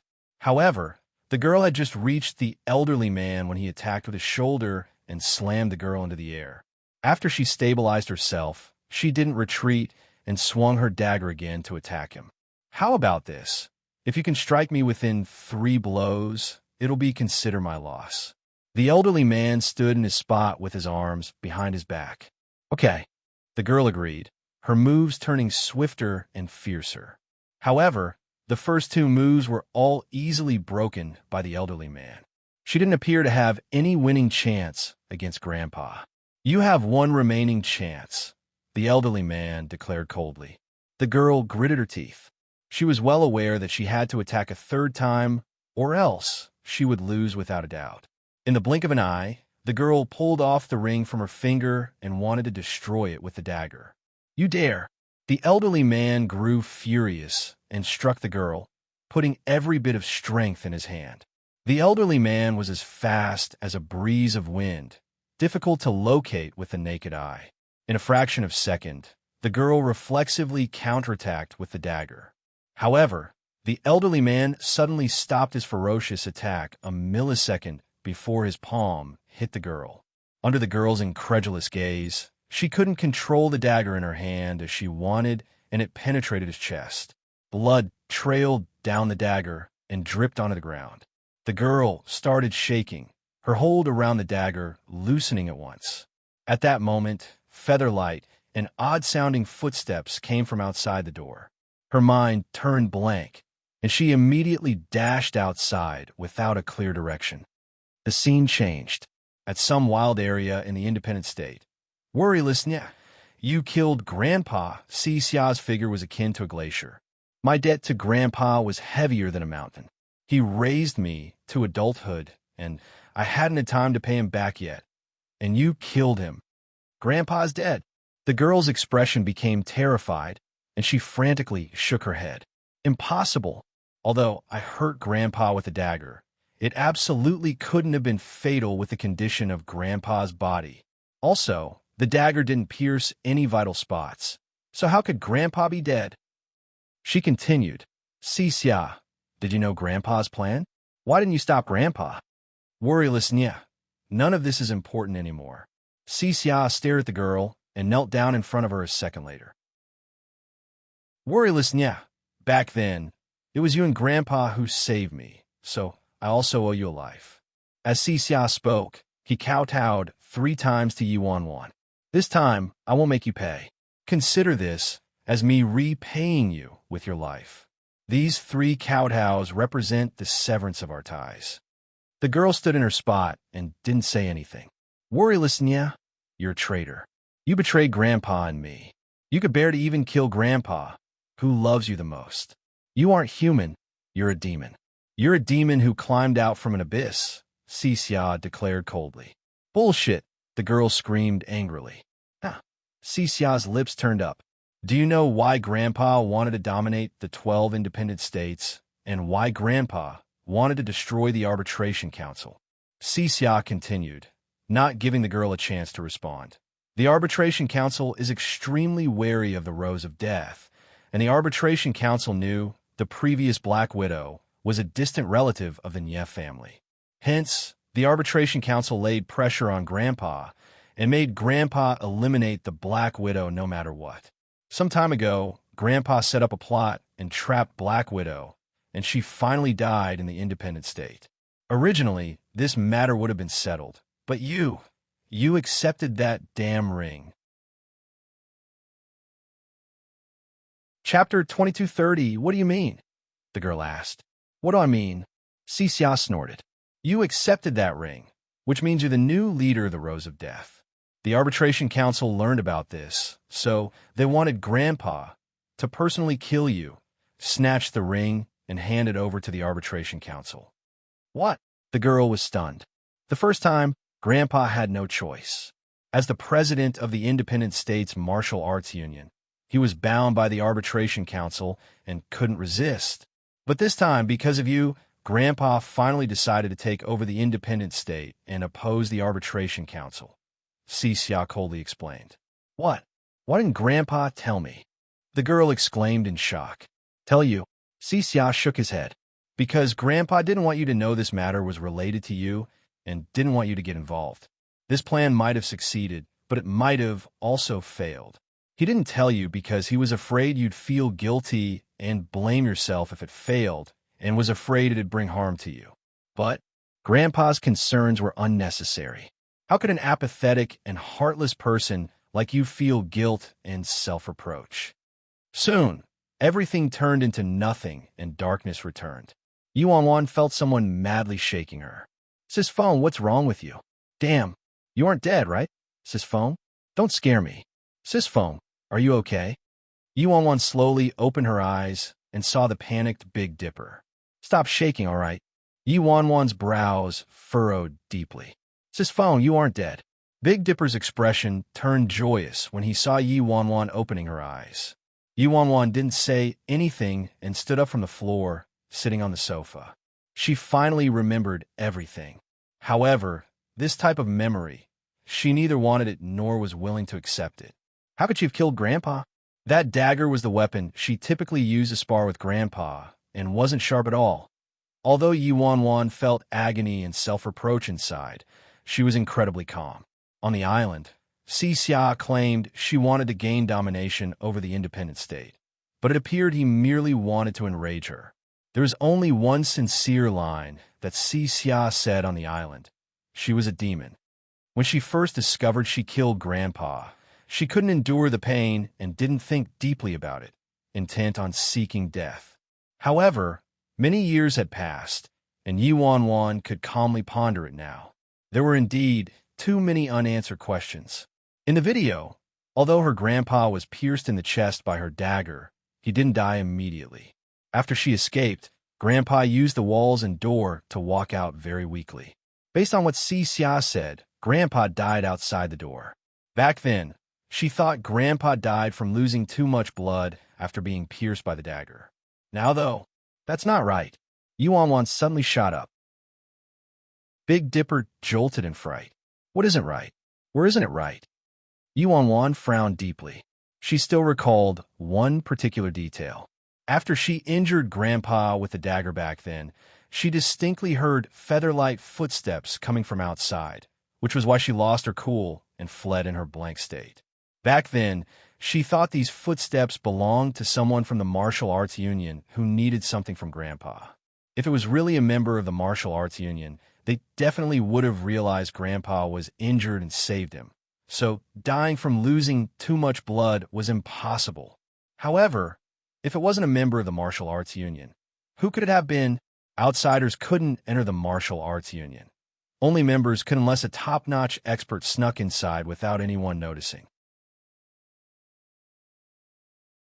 Chapter 2231, the culprit, is someone else president? Before Yuan could think about it more deeply, Third Elder pushed the door open and entered. What is it? Yuan turned to Third Elder. President, there's an old man here asking to see you by name, third elder replied. By name? Yuan was startled. Which name and which surname? He said he wants to see the old president's granddaughter, worryless Nya. Third elder appeared to have guessed what Yuan was thinking. Got it. Bring him inside. Yuan agreed with a nod. A moment later, an elderly man walked into the office and examined Yuan for a long while. Leave, Yuan said to Big Dipper and third elder. They nodded and walked out of the office, closing the door behind them. Are you really the old president's granddaughter, worryless Nya? The elderly man inquired with a hint of misgiving. The genuine one, Yuan answered.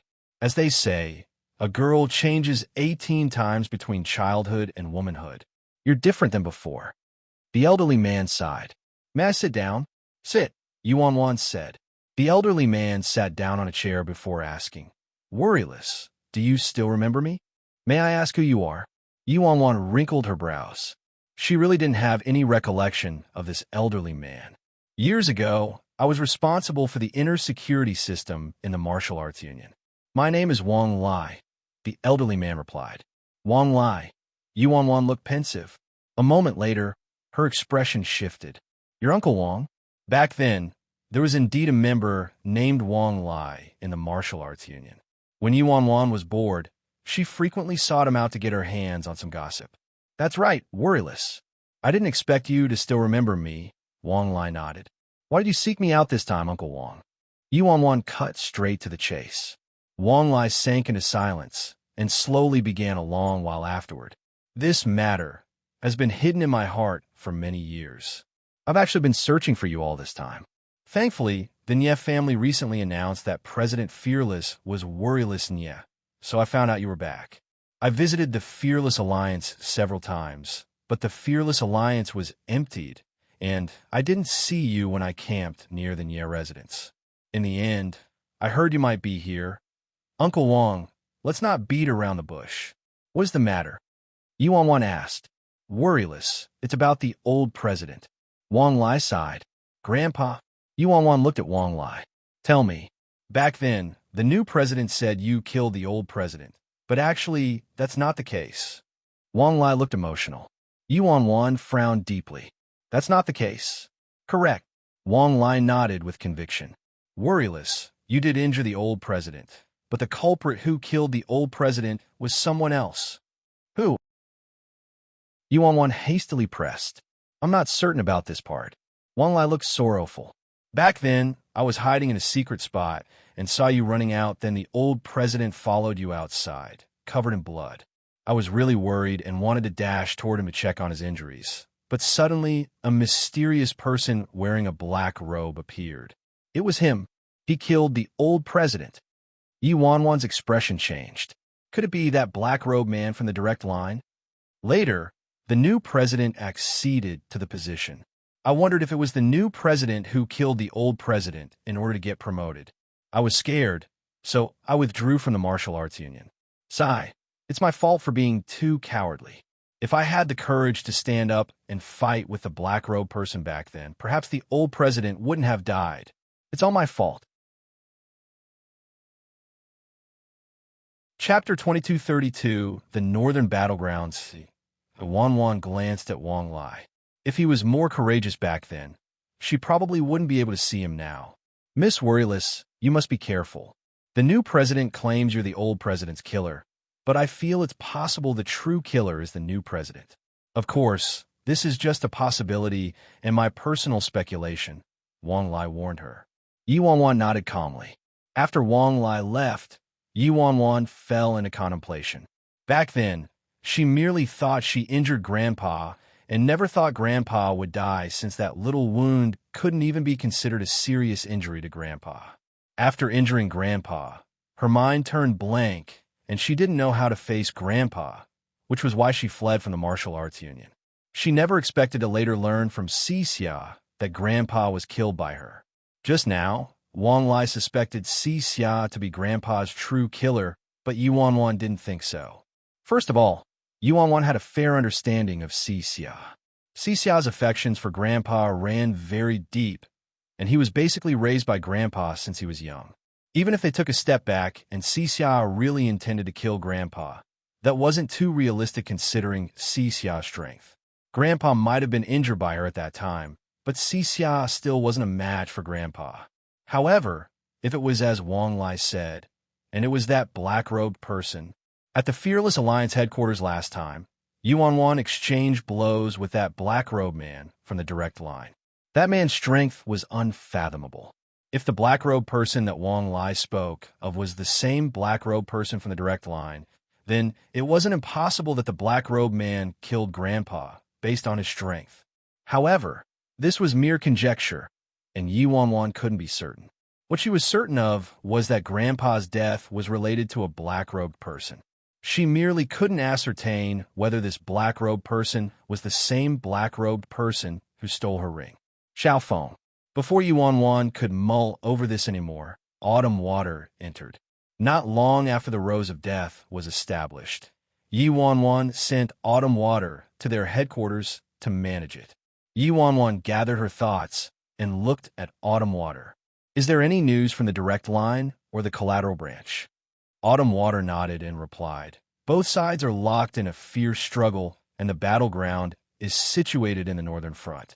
Many factions from the independent state have headed there and joined this battle already. What about piece of shit? Yuan asked. He hasn't been spotted yet. Autumn water shook her head. The current situation is a bit chaotic. When will we depart? Xiaofeng. Autumn water used the Rose of Death's name to announce support for the collateral branch. Yuan instructed. Okay. Autumn water nodded and left. That day, the Rose of Death publicized its unconditional support of the collateral branch and its resistance toward the direct line. At the same time, every member of the Rose of Death made its way to the northern front and arrived at the battlegrounds in the afternoon. The war between the direct line and the collateral branch was more intense than Yuan anticipated. After arriving at the northern battlegrounds, Yuan first met up with Si Yihin and the others. On the northern front, prison didn't mingle with the other factions, and even their war room was located in a different place. Currently, inside the conference room, Si Yihin was sitting in the chief seat and listening to Jiang Lihin's babbling analysis for the situation without making a single comment. Chapter 2233. It's not as warm as your arms. Meanwhile, Yuan sat next to Si Yihin and nearly fell asleep. Say, can't you guys respect me a little? Jiang Lihin's gaze landed on Yuan. Especially worryless, and yeah, I'm analyzing the current situation. Can't you look at me and express some opinions? If you want to sleep, go home and sleep. Yuan shifted her eyelids and yawned before looking at Jiang Lihin in bewilderment. Your analysis is very correct. The corners of Jiang Lihin's brows twitched. I haven't freaking started analyzing anything yet. I've just been giving a summary of the situation. Oh, Yuan nodded. Your summary analysis is very good. You. Jiang Lihin turned to Si Yihin, fuming with rage between gritted teeth. Agio, can't you control your woman? She's at least one of prison's 4 core factions now. Can't she be less half-hearted? Si Yihin glanced at Yuan. Should I get a blanket for you? No need. No matter how warm a blanket is, it's not as warm as your arms. Yuan replied softly. Amen, Si Yihin hummed.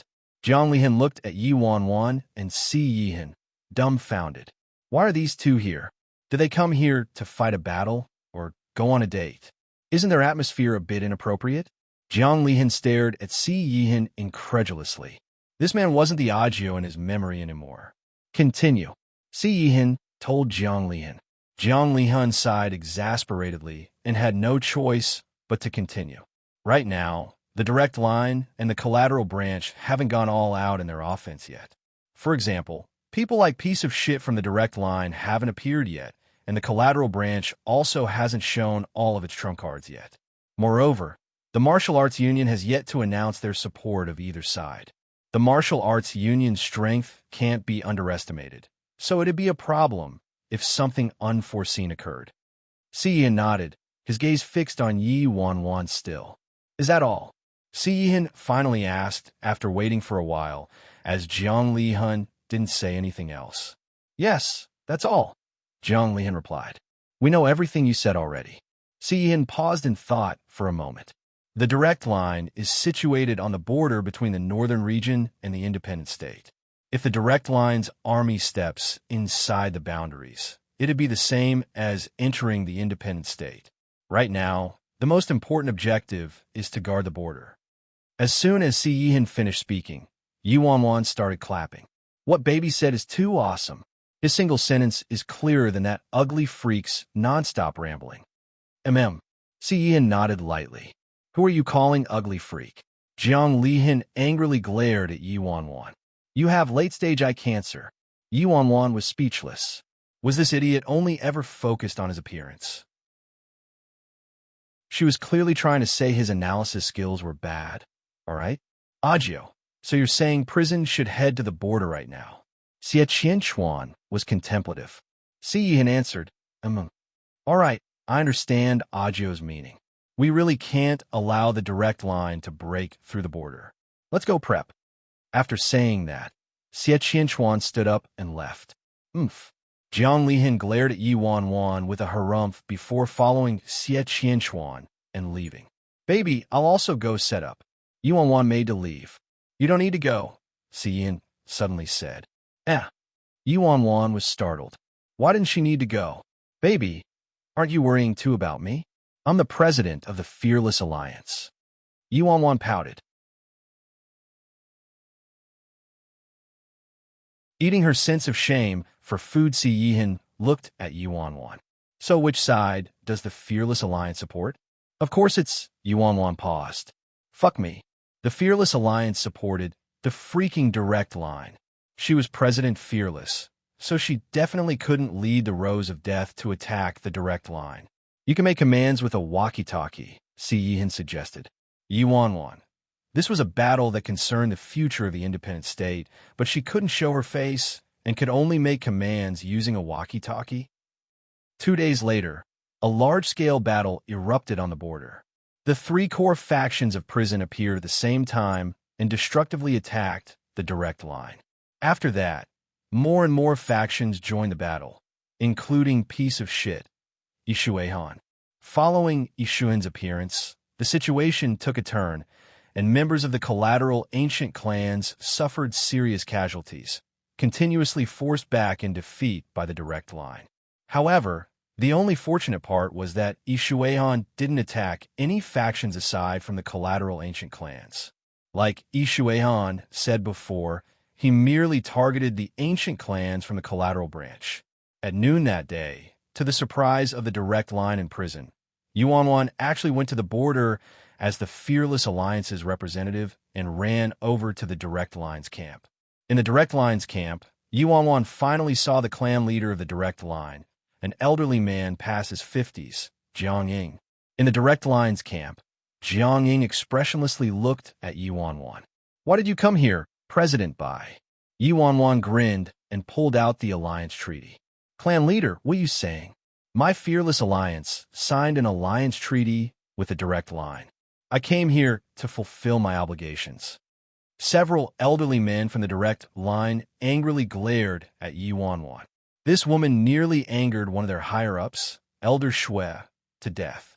Now, she came here as if nothing happened and said she wanted to support the direct line and fulfill her obligations.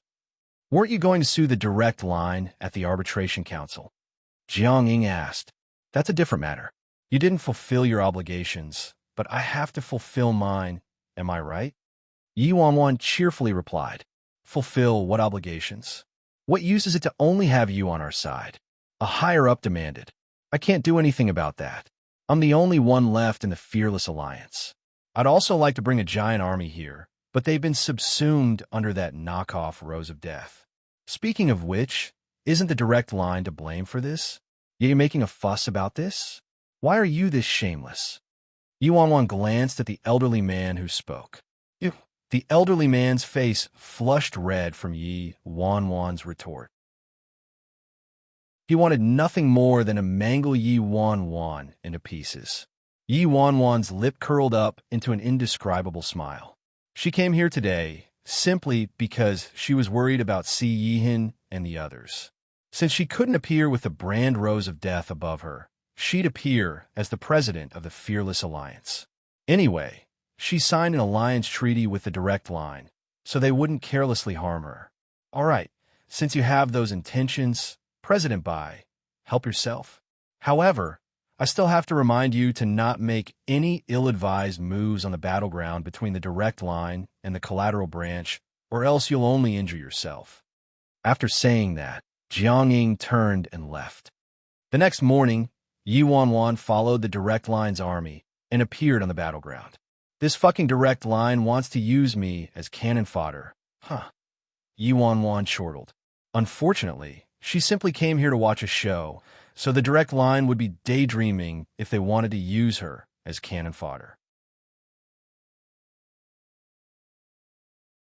Purebred idiot at this moment, many factions from the independent state were gathered near the border. This included the 4 great clans, the 3 core factions of prison, the Rose of Death, the Ancients clans from the Collateral Branch, etc. When everyone saw Yi Wanwan mixed into the side of the Direct Line Ancient clans, they were startled. Worryless, what are you doing? Patriarch Nie yelled with a frown. Dad, we're from different camps, so we'll each serve our own masters. Yi Wanwan shouted back. Damn, she really is something. In order to go to the battleground to watch the show, she's tossed away her pride and actually make her way to the Direct Line's army. I have to give it to her. Zhang Lihan gave her a thumbs up. Si Yihan stared at Yi Wanwan for a long while, but didn't say anything in the end. It wasn't a big deal that Yi Wanwan infiltrated the Direct Line, since he already gave instructions to the Collateral Branch. No one would bother Yi Wanwan, so she could have some fun and watch the show if she wanted to. The Direct Line and the Collateral Branch didn't waste any words and started fighting. Yi Wanwan was incredibly free on the battleground. The people from the Direct Line left her alone, while the people from the Collateral Branch also ignored her completely. When Yi Wanwan was about to sit back and crack some seeds, she saw Big Dipper entering a grapple with someone from the Direct Line and was soon struck to the ground. Yi Wanwan rapidly dashed up and blocked the Direct Line expert. President Bai, what are you doing? The Direct Line expert demanded coldly when he saw Yi Wanwan. You traitor! I've finally caught you. Yi Wanwan shouted at Big Dipper instead, ignoring the Direct Line expert. Big Dipper's eyes shifted. President, I'm turning into a traitor. I want to join the Direct Line. Yi Wanwan was stunned and inwardly cursed out Big Dipper and the last 18 generations of his ancestors. He's a purebred idiot. At a time like this, he should act like he'd rather die than submit. Then she'd explode with wrath and make the Direct Line expert hand Big Dipper over to her to take care of. However, after hearing, I'm turning into a traitor from Big Dipper, Yi Wanwan didn't know how to respond next. President Bai, I'll take care of a fence sitter like him for you. The Direct Line expert snorted and started walking forward. Read more chapters at List Novel. Yi Wanwan promptly caught the Direct Line expert unaware and kicked him to the ground. Upon seeing this, Big Dipper agilely leaped up and pounced onto the Direct Line expert, bestowing a flurry of punches on the man. By phone, you're violating the Arbitration Council's alliance treaty, the Direct Line expert yelled. Be quiet. Stuff his mouth for me. Yi Wanwan ordered hastily. Okay. Big Dipper immediately clutched the Direct Line expert's mouth and made him lose consciousness with a few more punches. You idiot! Yi Wanwan shot Big Dipper a glance. Big Dipper was startled, confusion filling his face. How was I an idiot? Quiet. Thank goodness there aren't a lot of people here. Do you know what a big freaking risk I took to save you? Yi Wanwan couldn't control the fury surging in her. Big Dipper snickered and didn't dare to respond. If this incident was discovered by people from the Direct Line, the consequences would be inconceivable. She would obviously be outed as a spy. Yi Wanwan merely wanted to watch the show, but she might turn from a show watcher into a traitor. How exciting. Don't worry, sis phone. He's my hostage, so I'll definitely make sure he can't say anything. I'll leave now. After saying that, Big Dipper picked up the unconscious Direct Line expert and disappeared into the fray. The battle continued. Faced with wave upon wave of experts from the collateral branch, Ishuehan was evidently getting exhausted. Although Ishuehan solely targeted the ancient clans from the collateral branch, it didn't mean other factions wouldn't attack Ishuehan.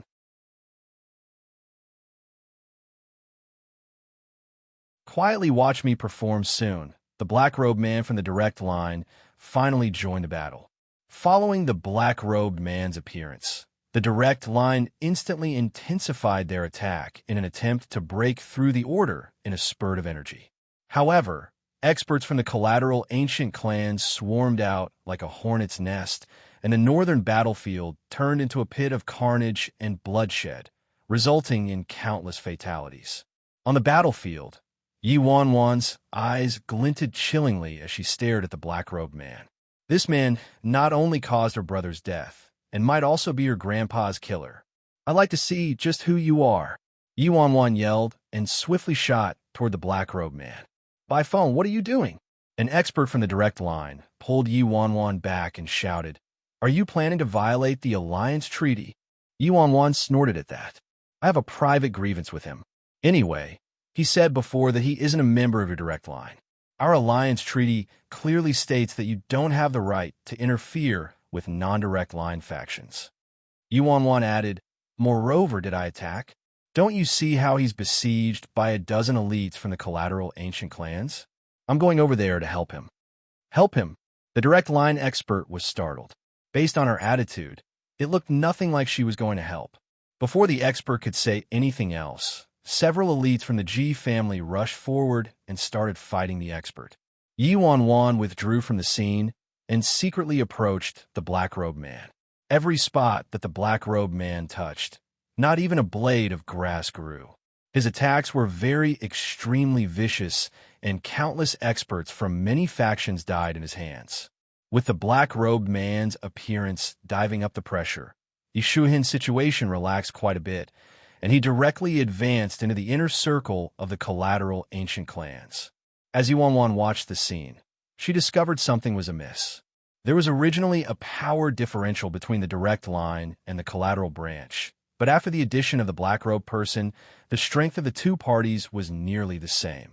Logically speaking, if both parties had similar fighting strength, the number of casualties shouldn't increase this quickly. However, under the trigger of the black-robed person, the direct line's arrow was locked on the bow already, and they could only continue to exhaust their fighting force in this manner. Yi Wanwan could tell both the direct line and the collateral branch were suffering unspeakably. If you continue to fight like this, even if we win, how many people will we have left? Jiang Ying said to the black-robed person using a walkie-talkie. Jiang Ying was incredibly dissatisfied about the black-robed person's fighting method. Clan leader Jiang. The black-robed person answered with a snort. As they say, don't doubt people you use, and don't use people you doubt. Since you chose me, you should trust me, shouldn't you? I'm not doubting you, but with a tactic like yours, what's the point even if we defeated the collateral branch? Jiang Ying retorted with a frown. The black-robed man's combat strategy was too radical. What the direct line wanted was to defeat the collateral branch and claim dominance over the independent state. However, the black-robed man's strategy would clearly lead to them perishing together with the collateral branch. The black-robed man chuckled. Clan leader Jiang, don't worry. Right now, I possess the battle command over the direct line. You just need to quietly watch my performance. I'll definitely give you a satisfying outcome. I hope so, Jiang Ying replied. Right now, whether it was the groups supporting the direct line or the factions supporting the collateral branch, they were all afraid and angry with the black-robed man. Both familiar and unfamiliar, the black-robed man's fighting technique didn't allow any chance of survival for other people, not even the direct line. Did he want to take every group in the independent state, including the direct line and the collateral branch, down with him? Yi Wanwan watched the black-robed man. This man was truly too dangerous and was a radical and belligerent character. He didn't care about the fate of the direct line. He was leading it all. The battle intensified as time passed. Every faction in the independent state sustained heavy losses. Neither the direct line nor the collateral branch gained a trace of advantage and reaped nothing but enormous losses. If they continued to fight like this, every person would be killed, and at that time, the independent state would turn into an empty shell. All the factions started to sway and started to regard the black-robed man as an enemy. Even people from a direct line were unwilling to listen to the black-robed man's supposed combat strategy or lend a hand when the black-robed man was besieged. At this moment, the black-robed man was completely surrounded by a dozen or so experts from the collateral ancient clans. However, while these experts were strong, they still couldn't subdue the black-robed man. Yuan couldn't help but shake her head. Where the heck did these experts come from? There were a dozen of them, but they couldn't even win against one person. Blah. 12 versus 1. How extremely shameless of you. Yuan insulted the dozen or so experts from the collateral ancient clans. I'm from a direct line side. I can't help you. As Yuan spoke, she leaped up and landed next to the black-robed man. She promptly attacked the experts of the collateral ancient clans. The dozen or so experts from the collateral ancient clans became puzzled. What in the world was Worryless Nye doing? Since you're serious, we'll fight back. An expert shouted coldly at her. They were going easy on this woman in every way they could, but she attacked extremely fiercely. Yuan didn't explain and imperceptibly surveyed the black-robed man instead. Soon, Yuan found an opportunity, and the dagger in her hand ruthlessly pierced toward the black-robed man. However, the black-robed man reacted immensely quick and tilted slightly back in a fraction of a second. Although the dagger didn't take his life, it hit him with a bang, and the wooden mask over his face was knocked off by the dagger. When Yuan saw the remarkably familiar face under the mask, she froze in her spot, and her mind turned blank, forgetting to breathe. That pretty face with an inscrutable smile was very familiar, but also extremely unfamiliar. Yuan never expected this face to be underneath the mask, a face that she missed with every fiber of her being. You've turned more and more astute, the man quietly commented with a smile. Nearby, the 4 great clans turned to the man. When they saw the mysterious black-robed man's true appearance, their astonishment wasn't any less than Yuan's. No one expected that vicious and malevolent black-robed person to have such a familiar face. A greater surprise was that this man had actually appeared, and also with this identity. What in the world was he thinking? Why did he do something like this? What was his objective? Agio, that person, isn't he? Xie Qianchuan glanced at the black-robed man near Yuan before quickly turning to Si Yihan next to him.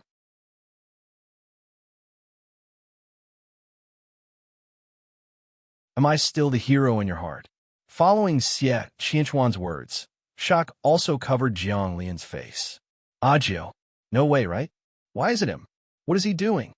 Si Yihan's expression was the same as always as he looked at the black-robed man. There wasn't a single ripple in his eyes, as though he predicted this outcome already. It appears it's time to make your decision, Si Yihan uttered expressionlessly sometime later. Decision. Both Xie Qianchuan and Jiang Lihan were startled. They were clueless about what decision Si Yihan referred to. Agio, who is making decisions? Xie Qianchuan asked. Si Yihan glanced at Yuan in the distance and replied aloofly a moment later, her, me, and us. The black-robed person looked at Yuan, the corners of his lips turning up with an indescribable smile. You're probably very surprised, right? Brother. Yuan trembled as she stared at the black-robed man. Yuan never expected her to see that mighty hero in her heart again in her lifetime, especially in this kind of situation. How about it? Look now. Is brother still your hero? Nameless Nye asked her with a light chuckle. Damn punk, are you crazy? Patriarch, Nye shouted harshly at Nameless Nye from the crowd. Patriarch and Madame Nye both couldn't recover their wits after seeing Nameless Nye. Didn't Worryless tell them Nameless Nye accepted a big job and went abroad to do a mission? Could it be that the big job Nameless Nye supposedly accepted was assisting the direct line? In other words, nameless Nia was hired by the direct line? You wretched bastard, did your head get kicked by a donkey? You had the guts to accept a job from the direct line? Patriarch Nia angrily cursed. Nameless Nia furrowed his brows, his icy gaze landing on Patriarch Nia. Can you shut your mouth? What did you say? Patriarch Nia was stunned. Nameless Nia wants me to shut up? Before Patriarch Nia could respond, Yuanwan shook her head at him, signaling him to remain quiet. Patriarch Nia gritted his teeth, but didn't say anything else. Yuanwan turned back to Nameless Nia. She seemed to understand something. Or perhaps she should say that the instant she saw Nameless Nia, all of her confusion dissipated. Back in China, when Nameless Nia first had someone come to steal her ring, the target was solely the ring, and there was never any intention to harm her. Brother, in reality, you probably know this ring is a fake, right? Yuanwan asked him. Nameless Nia smiled faintly. What is real and what is fake? If I guess correctly, you forged this ring yourself. Yuanwan was contemplative. You're truly my sister. Your guess is correct. Nameless Nia nodded. Nameless Nia's forging skills were extremely good. Back in China, when Yuanwan first met Nameless Nia, he had a stall set up on the ground, and all the valuable forged creations that were crafted by Nameless Nia himself. In reality, this ring doesn't have any relations to the Rose of Death, but that's not completely true. It's probably a lover's ring with answering, right? Yuanwan questioned. That's right. I made it myself. Nameless Nia confirmed with a smile. On the past surfaced in Yi Wanwan's mind, following Nameless Nia's words. Back then, Nameless Nia left home when he was young and was sent to a distant relative, Second Grandma, for education purposes. Second Grandma was a distant younger cousin of Clan Leader Ling. Although she held the same seniority as Clan Leader Ling, she was nearly 30 years younger than him. However, Second Grandma was extraordinarily talented in martial arts, was extremely courageous, and was an outstanding teacher for the younger generation. Hence, back then, Clan Leader Ling didn't obtain Patriarch Nia and Madame Nia's approval before sending Nameless Nia to Second Grandma. Second Grandma was a very strict teacher. Nameless Nia underwent a lot of suffering, but gained a plethora of skills. Second Grandma had one daughter named Ling Miao. Ling Miao was a generation above Nameless Nia and was considered his aunt, but she was a similar age to Nameless Nia. It wouldn't be an exaggeration to call those two childhood sweethearts, and they got along very well. Soon, Nameless Nia returned to the independent state, but never broke contact with Ling Miao. Yuanwan once heard Nameless Nia mention that he and Aunt Ling Miao fell in love. The first time Yuanwan saw Ling Miao was actually when Ling Miao was assailed by various factions of the independent state. It was Grandpa's plot that killed Ling Miao. Grandpa used Nameless Nia's life to threaten Ling Miao and made her meet him on her own. Yuanwan still vaguely remembered that Ling Miao had a very sweet and spirited appearance, but her temperament was the complete opposite. She was exceptionally apathetic, akin to a ball of ice, and very hard to get along with if you were an outsider. Before Ling Miao died, she personally handed the ring that represented the supreme power in the Rose of Death to Yi Wanwan and asked her whether Nameless Nia was safe or not to this day. Yuanwan still couldn't forget Ling Miao's content expression after learning Nameless Nia wasn't in any danger. That was where Yi Wanwan's memory left off. In the past, Nameless Nia was outstanding and his intelligence wasn't inferior to Ji Shiran's. However, after her memory was replaced and she saw Nameless Nia again, he had changed. It was as if he had turned into a different person. When she returned to the independent state and restored her identity as Nameless Nia, her parents told her Nameless Nia was traumatized in the past. Now, though, connecting this to the letter Ji Shiran left behind for her. The letter read, I don't have some grand dream. I just want a plot of a good field and have a simple life, do some small business, and live ordinarily. Thinking about it now, Ji Shiran used this very obscure sentence to indicate the truth. He was referring to Nameless Nia. That was why Ji Xiuran reminded her in his letter to stop investigating the matter. Additionally, on Ji Xiuran's shredded pieces of paper, he actually wrote down the truth in the process. Nameless Nie's personality didn't change because of a previous trauma. The truth was that he was hypnotized by Ji Xiuran. It was very possible it was Ji Xiuran who made Nameless Nie forget about this memory segment. But the paper also said that the hypnotism failed and he was back. What that probably meant was that Nameless Nie's willpower was too strong, so he recalled his past again. It was Ji Xiuran who hypnotized you, right? Yuan asked Nameless Nie. Nameless Nie smiled faintly. I have to say that Xiuran's talents in hypnotism are unparalleled. I told him I'd bring destruction on every faction in the independent state that participated in Ling Miao's massacre, but he disapproved and even hypnotized me. After the hypnotism, I forgot about her and only thought about earning money and becoming rich, as though I was possessed. Nameless Nie continued. This ring is very similar to Ling Miao's ring. It's a lover's ring that I made myself, and has nothing to do with the Rose of Death. However, after I was hypnotized, I forgot about this ring too, so I took it off and tossed it somewhere in the Nye residence. Otherwise, how could you have stolen it? Chapter 2240. Yuan intently stared at Nameless Nie. After a long silence, she finally spoke. In truth, Ji Xiuran's hypnotism on you lost its effect a long time ago, right? Nameless Nie nodded. Although the hypnotism was impressive, it didn't last too long in reality. It only lasted half a year.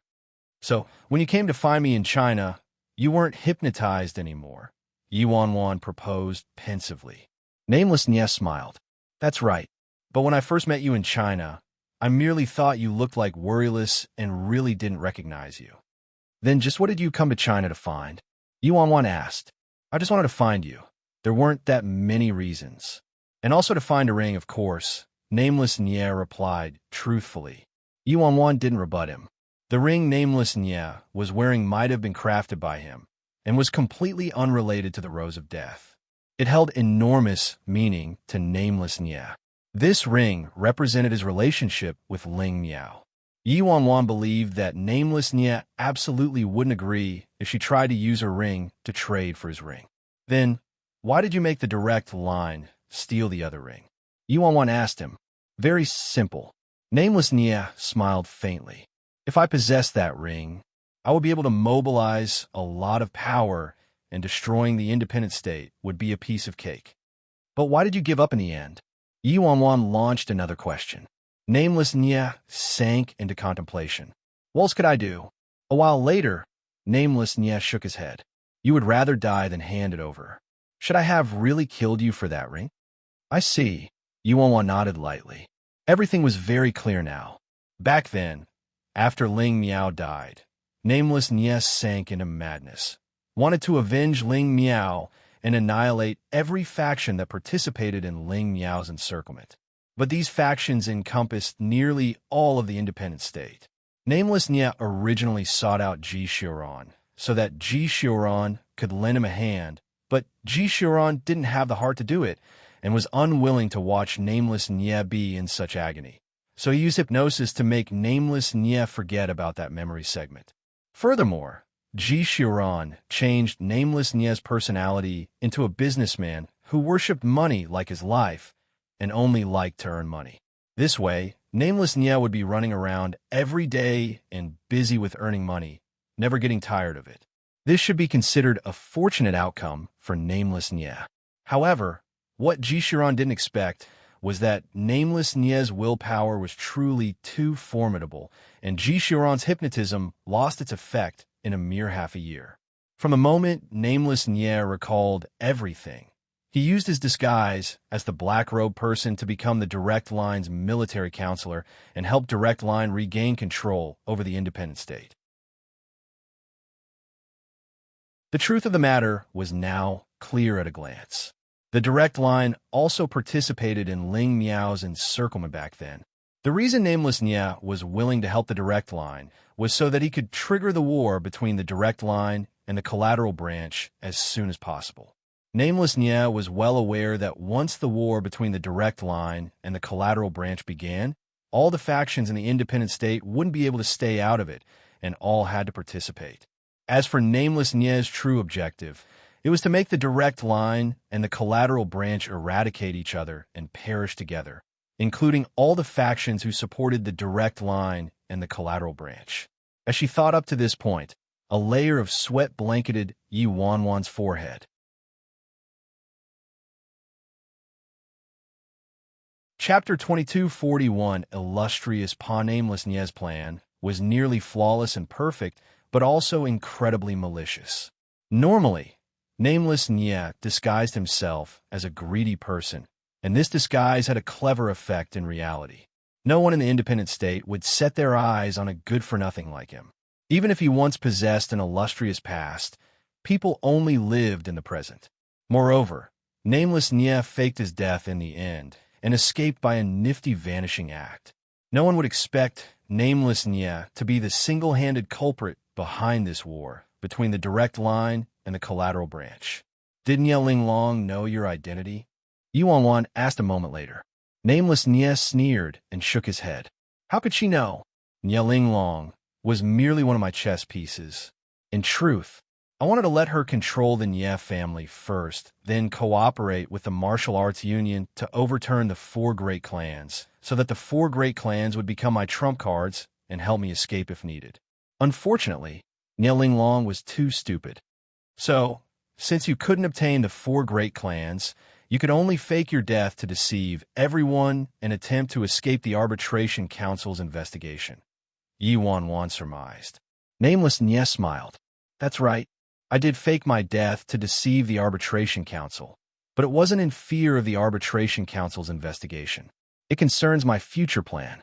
If this plan succeeds, I'd target the Arbitration Council. They definitely wouldn't anticipate a dead man in hiding to be their opponent, right? Yi Wanwan wrinkled her brows. Because of her, she exposed Nameless Nye's identity. If she had another chance, she wouldn't have done that. Regarding the elaborate scheme that Nameless Nye set up, Yi Wanwan wasn't too surprised since she was aware of Nameless Nye and Ling Miao's relationship. Back then, after Ji Xiran's hypnotism, Nameless Nye was clueless about that ring's history and didn't like it, so he tossed it at the Nye residence. Through the mechanisms of fate, Yi Wanwan led the Fearless Alliance to rob the Nye residence and coincidentally stole the ring that Nameless Nye left behind. Hence, all these years, Nameless Nye was not only searching for her, but also searching for the lover's ring that represented his relationship with Ling Miao. Brother, let me ask you again. Are you the one who killed Grandpa? Yi Wanwan walked forward so that she stood next to Nameless Nye as she asked him quietly.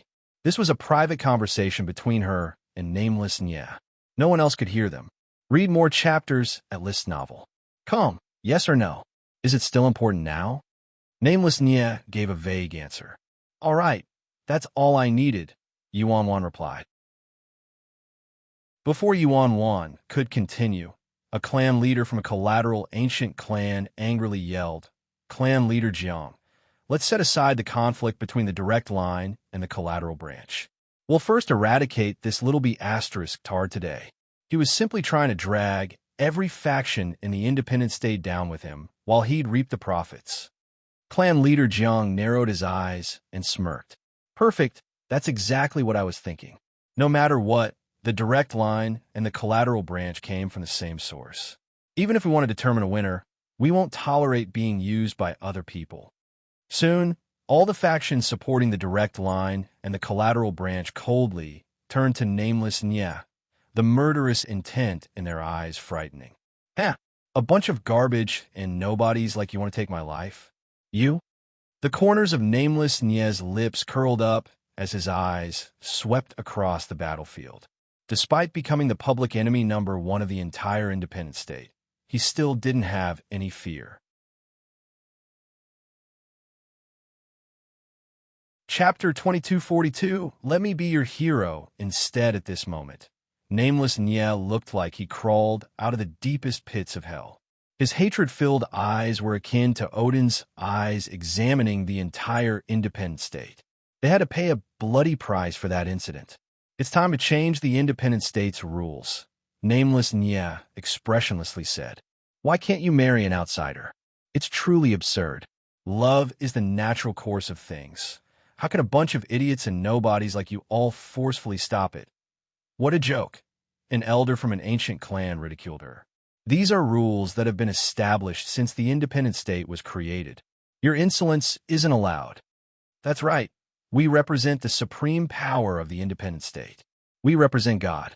That's the rules. Clan leader Jiang Ying from the direct line proclaimed. Nameless Nya fell silent. A long while later, Nameless Nya slowly looked up and ran his eyes over the direct line and the collateral branch. If you're God, Nameless Nya's lips curled up. Then I am. God's taboo. Don't waste words on him. Kill him. Various factions from the independent state screamed angrily. Come, show me what you've got, Nameless Nya frostily responded, standing in his spot. Brother, Yi Wanwan's voice came from the side. Nameless Nya's spine stiffened slightly. He didn't look at his parents and younger sister. He didn't look at their gazes of extreme disappointment. After a prolonged silence, Nameless Nya aloofly turned to Yi Wanwan and said, Go back. Pretend I'm dead. Yi Wanwan scrutinized Nameless Nya for a few seconds before abruptly laying her hand over his left shoulder. This time, let me be your superhero instead. Before Nameless Nya could react, Yi Wanwan yelled toward the crowd. Are the members of the Fearless Alliance and the Rose of Death here? Here. Ear-splitting shouts were heard. Good. Yi Wanwan nodded. Now, I'll represent the Fearless Alliance and the Rose of Death and announce that we're withdrawing from the collateral branch and the direct line. Today, we'll unconditionally support Nameless Nya. Whoever dares to touch a hair on him, I'll give them a one-way ticket to hell. The elders, higher-ups, Big Dipper, and Seven Star all rushed over to Yi Wanwan's side. On the other side, the members of the Rose of Death also poured out like a nest of bees and swarmed toward Yi Wanwan. You're asking for your death, clan leader Jiang shouted, his expression enraged. Is that so? Let's try. A man's bone-chilling voice resounded through the battlefield. At some point in time, that glacial man had quietly moved next to Yi Wanwan, and his apathetic eyes were utterly placid. Lord Azura, the people from the direct line, looked at each other with a frown. Ian, what are you doing? Upon seeing this, the clan leader of the ancient Sea clan yelled instantaneously. Do I need to ask you before doing something? Yihin retorted indifferently. Fear flitted through the clan leader's eyes, and he didn't dare to say anything more. Shit, Ajio. He's gone mad. He's seriously gone mad. Jiang Lihan was astonished. The factions of prison have always belonged to the same camp. Becoming enemies with the independent state is my dream. Xie Qianchuan laughed and led Slaughter's Gate out of the crowd. Jiang Lihan exasperatedly glanced at these two lunatics before languidly strolling forward, his cutting gaze sweeping over the battlefield. If you want to play, sure, just give us the word, and our prison will play until the end.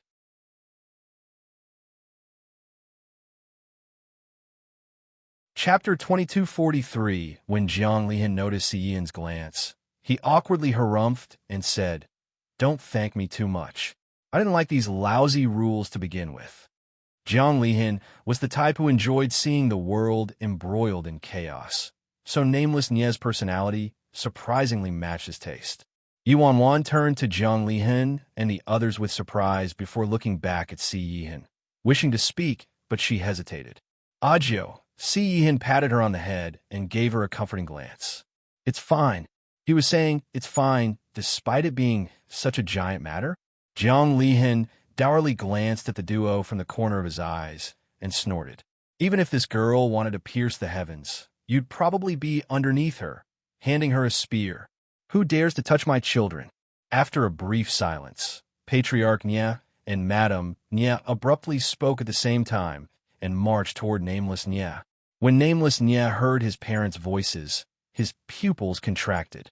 Nameless, Patriarch Nya looked at Nameless Nya and sighed. Back then, I did oppose your relationship with Ling family. It's not your fault. Dad was selfish and only thought about the Nya family. Dad let you down. Nameless Nya appeared a bit moved. Back then, for the sake of the Nya family's reputation, Patriarch Nya absolutely refused to let him be with the leader of the Rose of Death, Ling Miao. This ended up creating Nameless Nya's lifelong regret. Son, it's Mom's fault. Madam Nya looked at Nameless Nya with guilt written all over her face. Although second grandma was a distant relative of Patriarch Ling, that was several generations ago. They didn't have much blood relations anymore. Plus, Ling Miao was younger than Nameless Nya. However, simply because Nameless Nya technically called Ling Miao Aunt, Madam Nya adamantly rejected any development between the two of them and wouldn't even allow Ling Miao to take a step inside the Nya residence. Thinking back on it now, they were wrong. If they were more reasonable, perhaps Nameless Nya wouldn't have spent the rest of his life in regret and hatred. Nameless Nya turned to Madam Nya and Patriarch, his lips slightly opening as though he wanted to say something, but he ended up unable to utter anything. I'd like to see who has the guts to touch my grandson and granddaughter. At this moment, the silent Patriarch Ling suddenly stood forward. Dad! Patriarch Nya reflexively called. Who's your dad? Patriarch Nya's surname is Nya, but my surname is Ling. It'd be best if you didn't randomly claim relations. I'm just doing this for my grandchildren. Patriarch Ling said coldly with a glance at Patriarch Nya. We support the Nya family. At that moment, everyone from the Ji family also stepped forward. Damn, I represent the Shun family and support worryless Nya. Support my goddess. Goddess, I love you. Eldest young master Shun acted like a loose dog and made a race toward Yuanwan. However, he was frightened into retreating several steps by a bone-chilling gaze. Don't you act so insolently here. Patriarch Shun fiercely glared at Shun Tianchen before turning to everyone with a smile. The four great clans were comrades to begin with, and the Nye family is also the head of the four great clans, so our Shun family definitely won't set ourselves against the other three clans. Similarly, to everyone from the collateral branch, the Shun family is just composed of businessmen. If you need anything, let us know. We'll definitely help to the best of our abilities, but if you want us to provide people, we don't have many. However, no one paid any attention to him. Everyone was fixated on nameless Nya and Yuanwan. At this moment, in a spot far away, Si Xia was watching every movement with a pair of binoculars, a devilish smile on his face. So interesting, but the fun part is at the end. See you soon.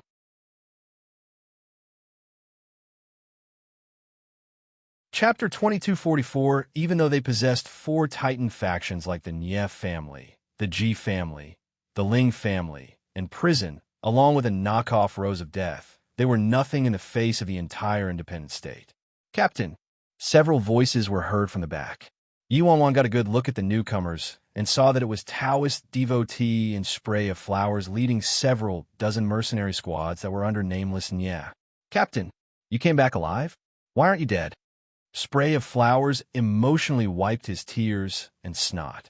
Yuanwan looked at nameless Nye, astonished. They didn't know your plan? Nameless Nye shook his head. This is a personal matter. Why would I have dragged them into it? Then you're truly a good captain, Yuanwan responded. We heard everything, Captain. All of us support you. If anyone touches a strand of your hair today, we'll make them unable to compensate for it, even if they become bankrupt. Brick-moving foreigner shouted. Captain, you concealed yourself really deep. I didn't detect anything strange despite being by your side all these years. Feng Shuani walked toward nameless Nye as he lit a cigarette and puffed out a drag of smoke. Back then, the Ling family thought nameless Nye suffered a psychological shock and lived every day in a muddled state, as he had a vastly different personality than before. That was why they sent Feng Shuani to nameless Nye. Hence, Feng Shuani hadn't thought about it too deeply. Captain, why do you want to destroy the independent state? Taoist devotee looked at nameless Nye with a peculiar and uncomprehending expression. Before nameless Nye could respond, Feng Shuani shook his head and said, Quack, you're wrong. Nameless Nye doesn't want to destroy the independent state. He merely wants to make those factions who participated in the murder pay the price. Moreover, the most important point is that Nameless Nye wants to reform the independent state and shed the ancient passed-down rules. Rules? Taoist devotee was startled. Feng Shuani smiled. Every leader of the Rose of Death has existed for the sake of overturning the independent state's rules and system. Since Ling Miao was the previous leader of the Rose of Death, I think Nameless Nye really wants to fulfill Ling Miao's wish from when she was alive. Of course, it's not only for Ling Miao's sake. Ling Miao wasn't a citizen of the independent state. Her ancestors merely had some relations to the Ling family. So even if Ling Miao didn't die, Nameless Nye and Ling Miao absolutely wouldn't be able to be together with rules like this in the independent state. Taoist devotee nodded. So it's like that? I understand. One last question. Who's Ling Miao? Taoist devotee, spray of flowers, and the others didn't know about Nameless Nye's romantic history and definitely didn't know anything about Ling Miao. This chapter is scrapped from Read Light Novel. Feng Shuani glanced at Taoist devotee and didn't respond. Feng Shuani turned to Nameless Nye and said, Nameless Nye, I didn't expect you to be so deep. What surprises me more is that you actually want to reform the independent state. Spray of Flowers fixed his eyes on Feng Shuani. Feng Shuani's sense of justice and responsibility was the strongest amongst them. Furthermore, Captain's current method seemed to make him an enemy of the entire independent state.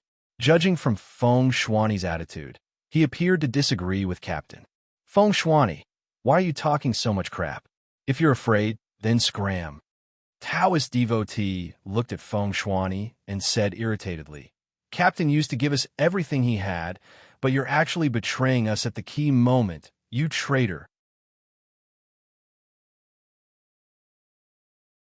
Chapter 2245, Submit to Me. Spray of Flowers frowned.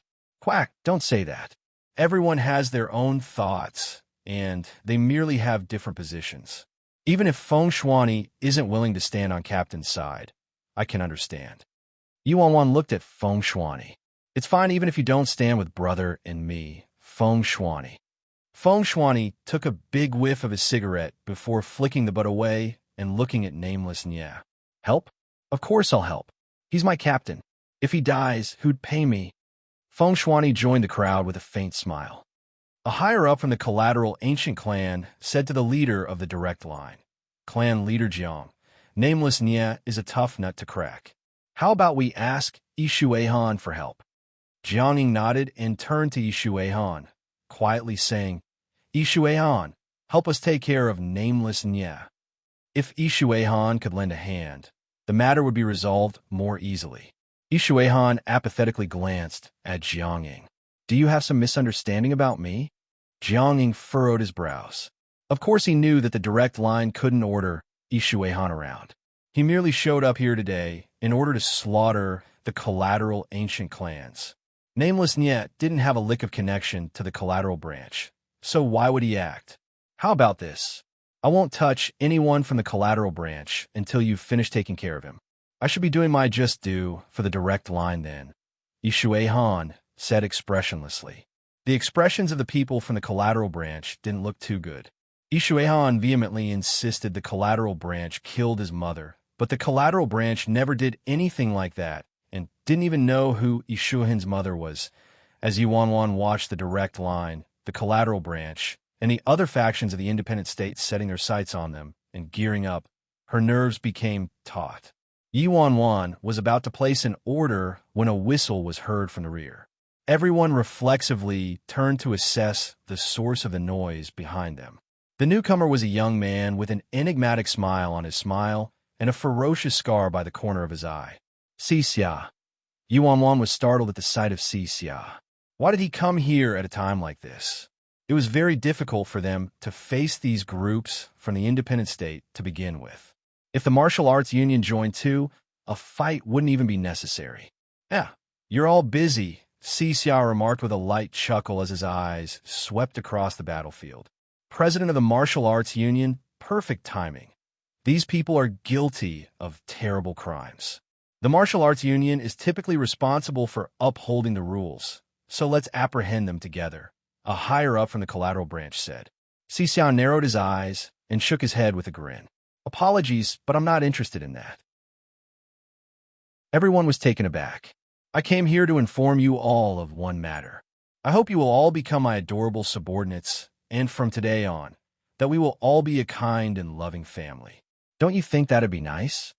Xixia asked. What did you say? The people were stunned, and some were incredulous. The president of the martial arts union actually wanted them to submit to him? The tribe leader of the ancient Sea clan couldn't help but take a good look at Xixia. It was already a trial that this child could grow into this. Si Wutian sired quite a nice son.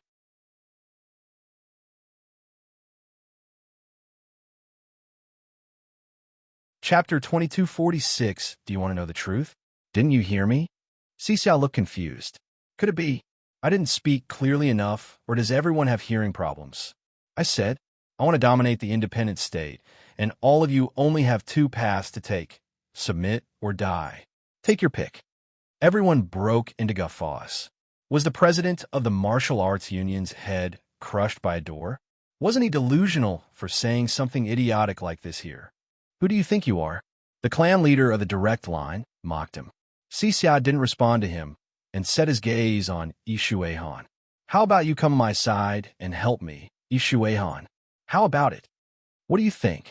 Yishuehan questioned back. I think, Xixia's lips turned up. You should be quite willing to come and help me. Before Yishuehan could answer, Xixia shook his head and said, Don't be in such a hurry to reply. Yishuehan, I know your story. Yishuehan, I also know you don't know the truth. Do you really think that girl was sent by the collateral branch to assassinate you? What are you saying? Yishuehan's eyes glinted coldly. Do you want to know the truth?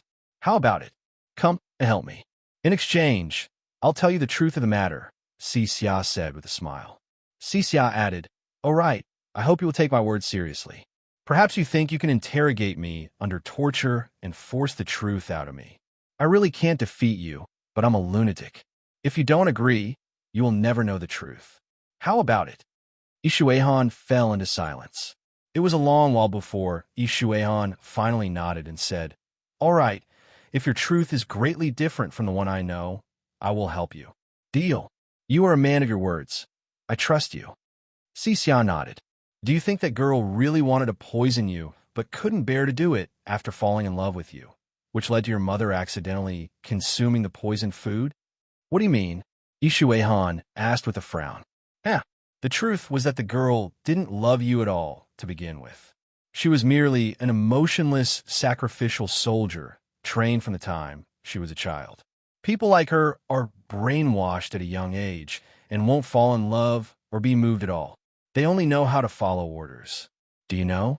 That girl wasn't related to the collateral branch at all. Everything that happened was a result of the direct line schemes. Bullshit, Jiang Ying yelled furiously. However, the collateral branch was strangely silent. They weren't for anything like this, but Yishuehan doggedly chased after them, and after all this trouble, it turned out to be a direct line scheme. Clan leader Jiang Ying, don't be so aggravated. Allow me to tell the whole story first, Xixia said in good humor. He's here to mislead us. Kill him. After Jiang Ying said that, several experts from the direct line were tempted to attack Xixia. However, Yishuehan instantly stepped in front of Xixia and forced the experts back. Scram! Isn't this interesting? Back then, the direct line discovered Yishuehan and was amazed by Yishuehan's martial talents. If they could obtain Yishuehan's assistance, they would have double the power in making a comeback to the independent state. Unfortunately, Yishuehan didn't follow that route and never had any contact with the direct line. Soon, the direct line concocted a scheme, which was to frame the collateral branch using a beautiful top-notch female sacrificial soldier. The female sacrificial soldier followed the plan and feigned a chance encounter with Yishuehan. At that time, Yishuehan was experiencing his first awakening of love. So how could he escape from the hands of this perfectly trained female sacrificial soldier? Then Yishuehan brought the sacrificial soldier home. Later, the sacrificial soldier poisoned the food and killed his mother. That you're tuning in to the Romance Rendezvous YouTube channel. We're so grateful for your support, and don't forget to subscribe to join us on this incredible journey through captivating stories. Your generosity through donations truly makes a world of difference, as it's the primary source of revenue that allows me to expand and enhance this channel for you. Thank you from the bottom of my heart for being a part of this adventure.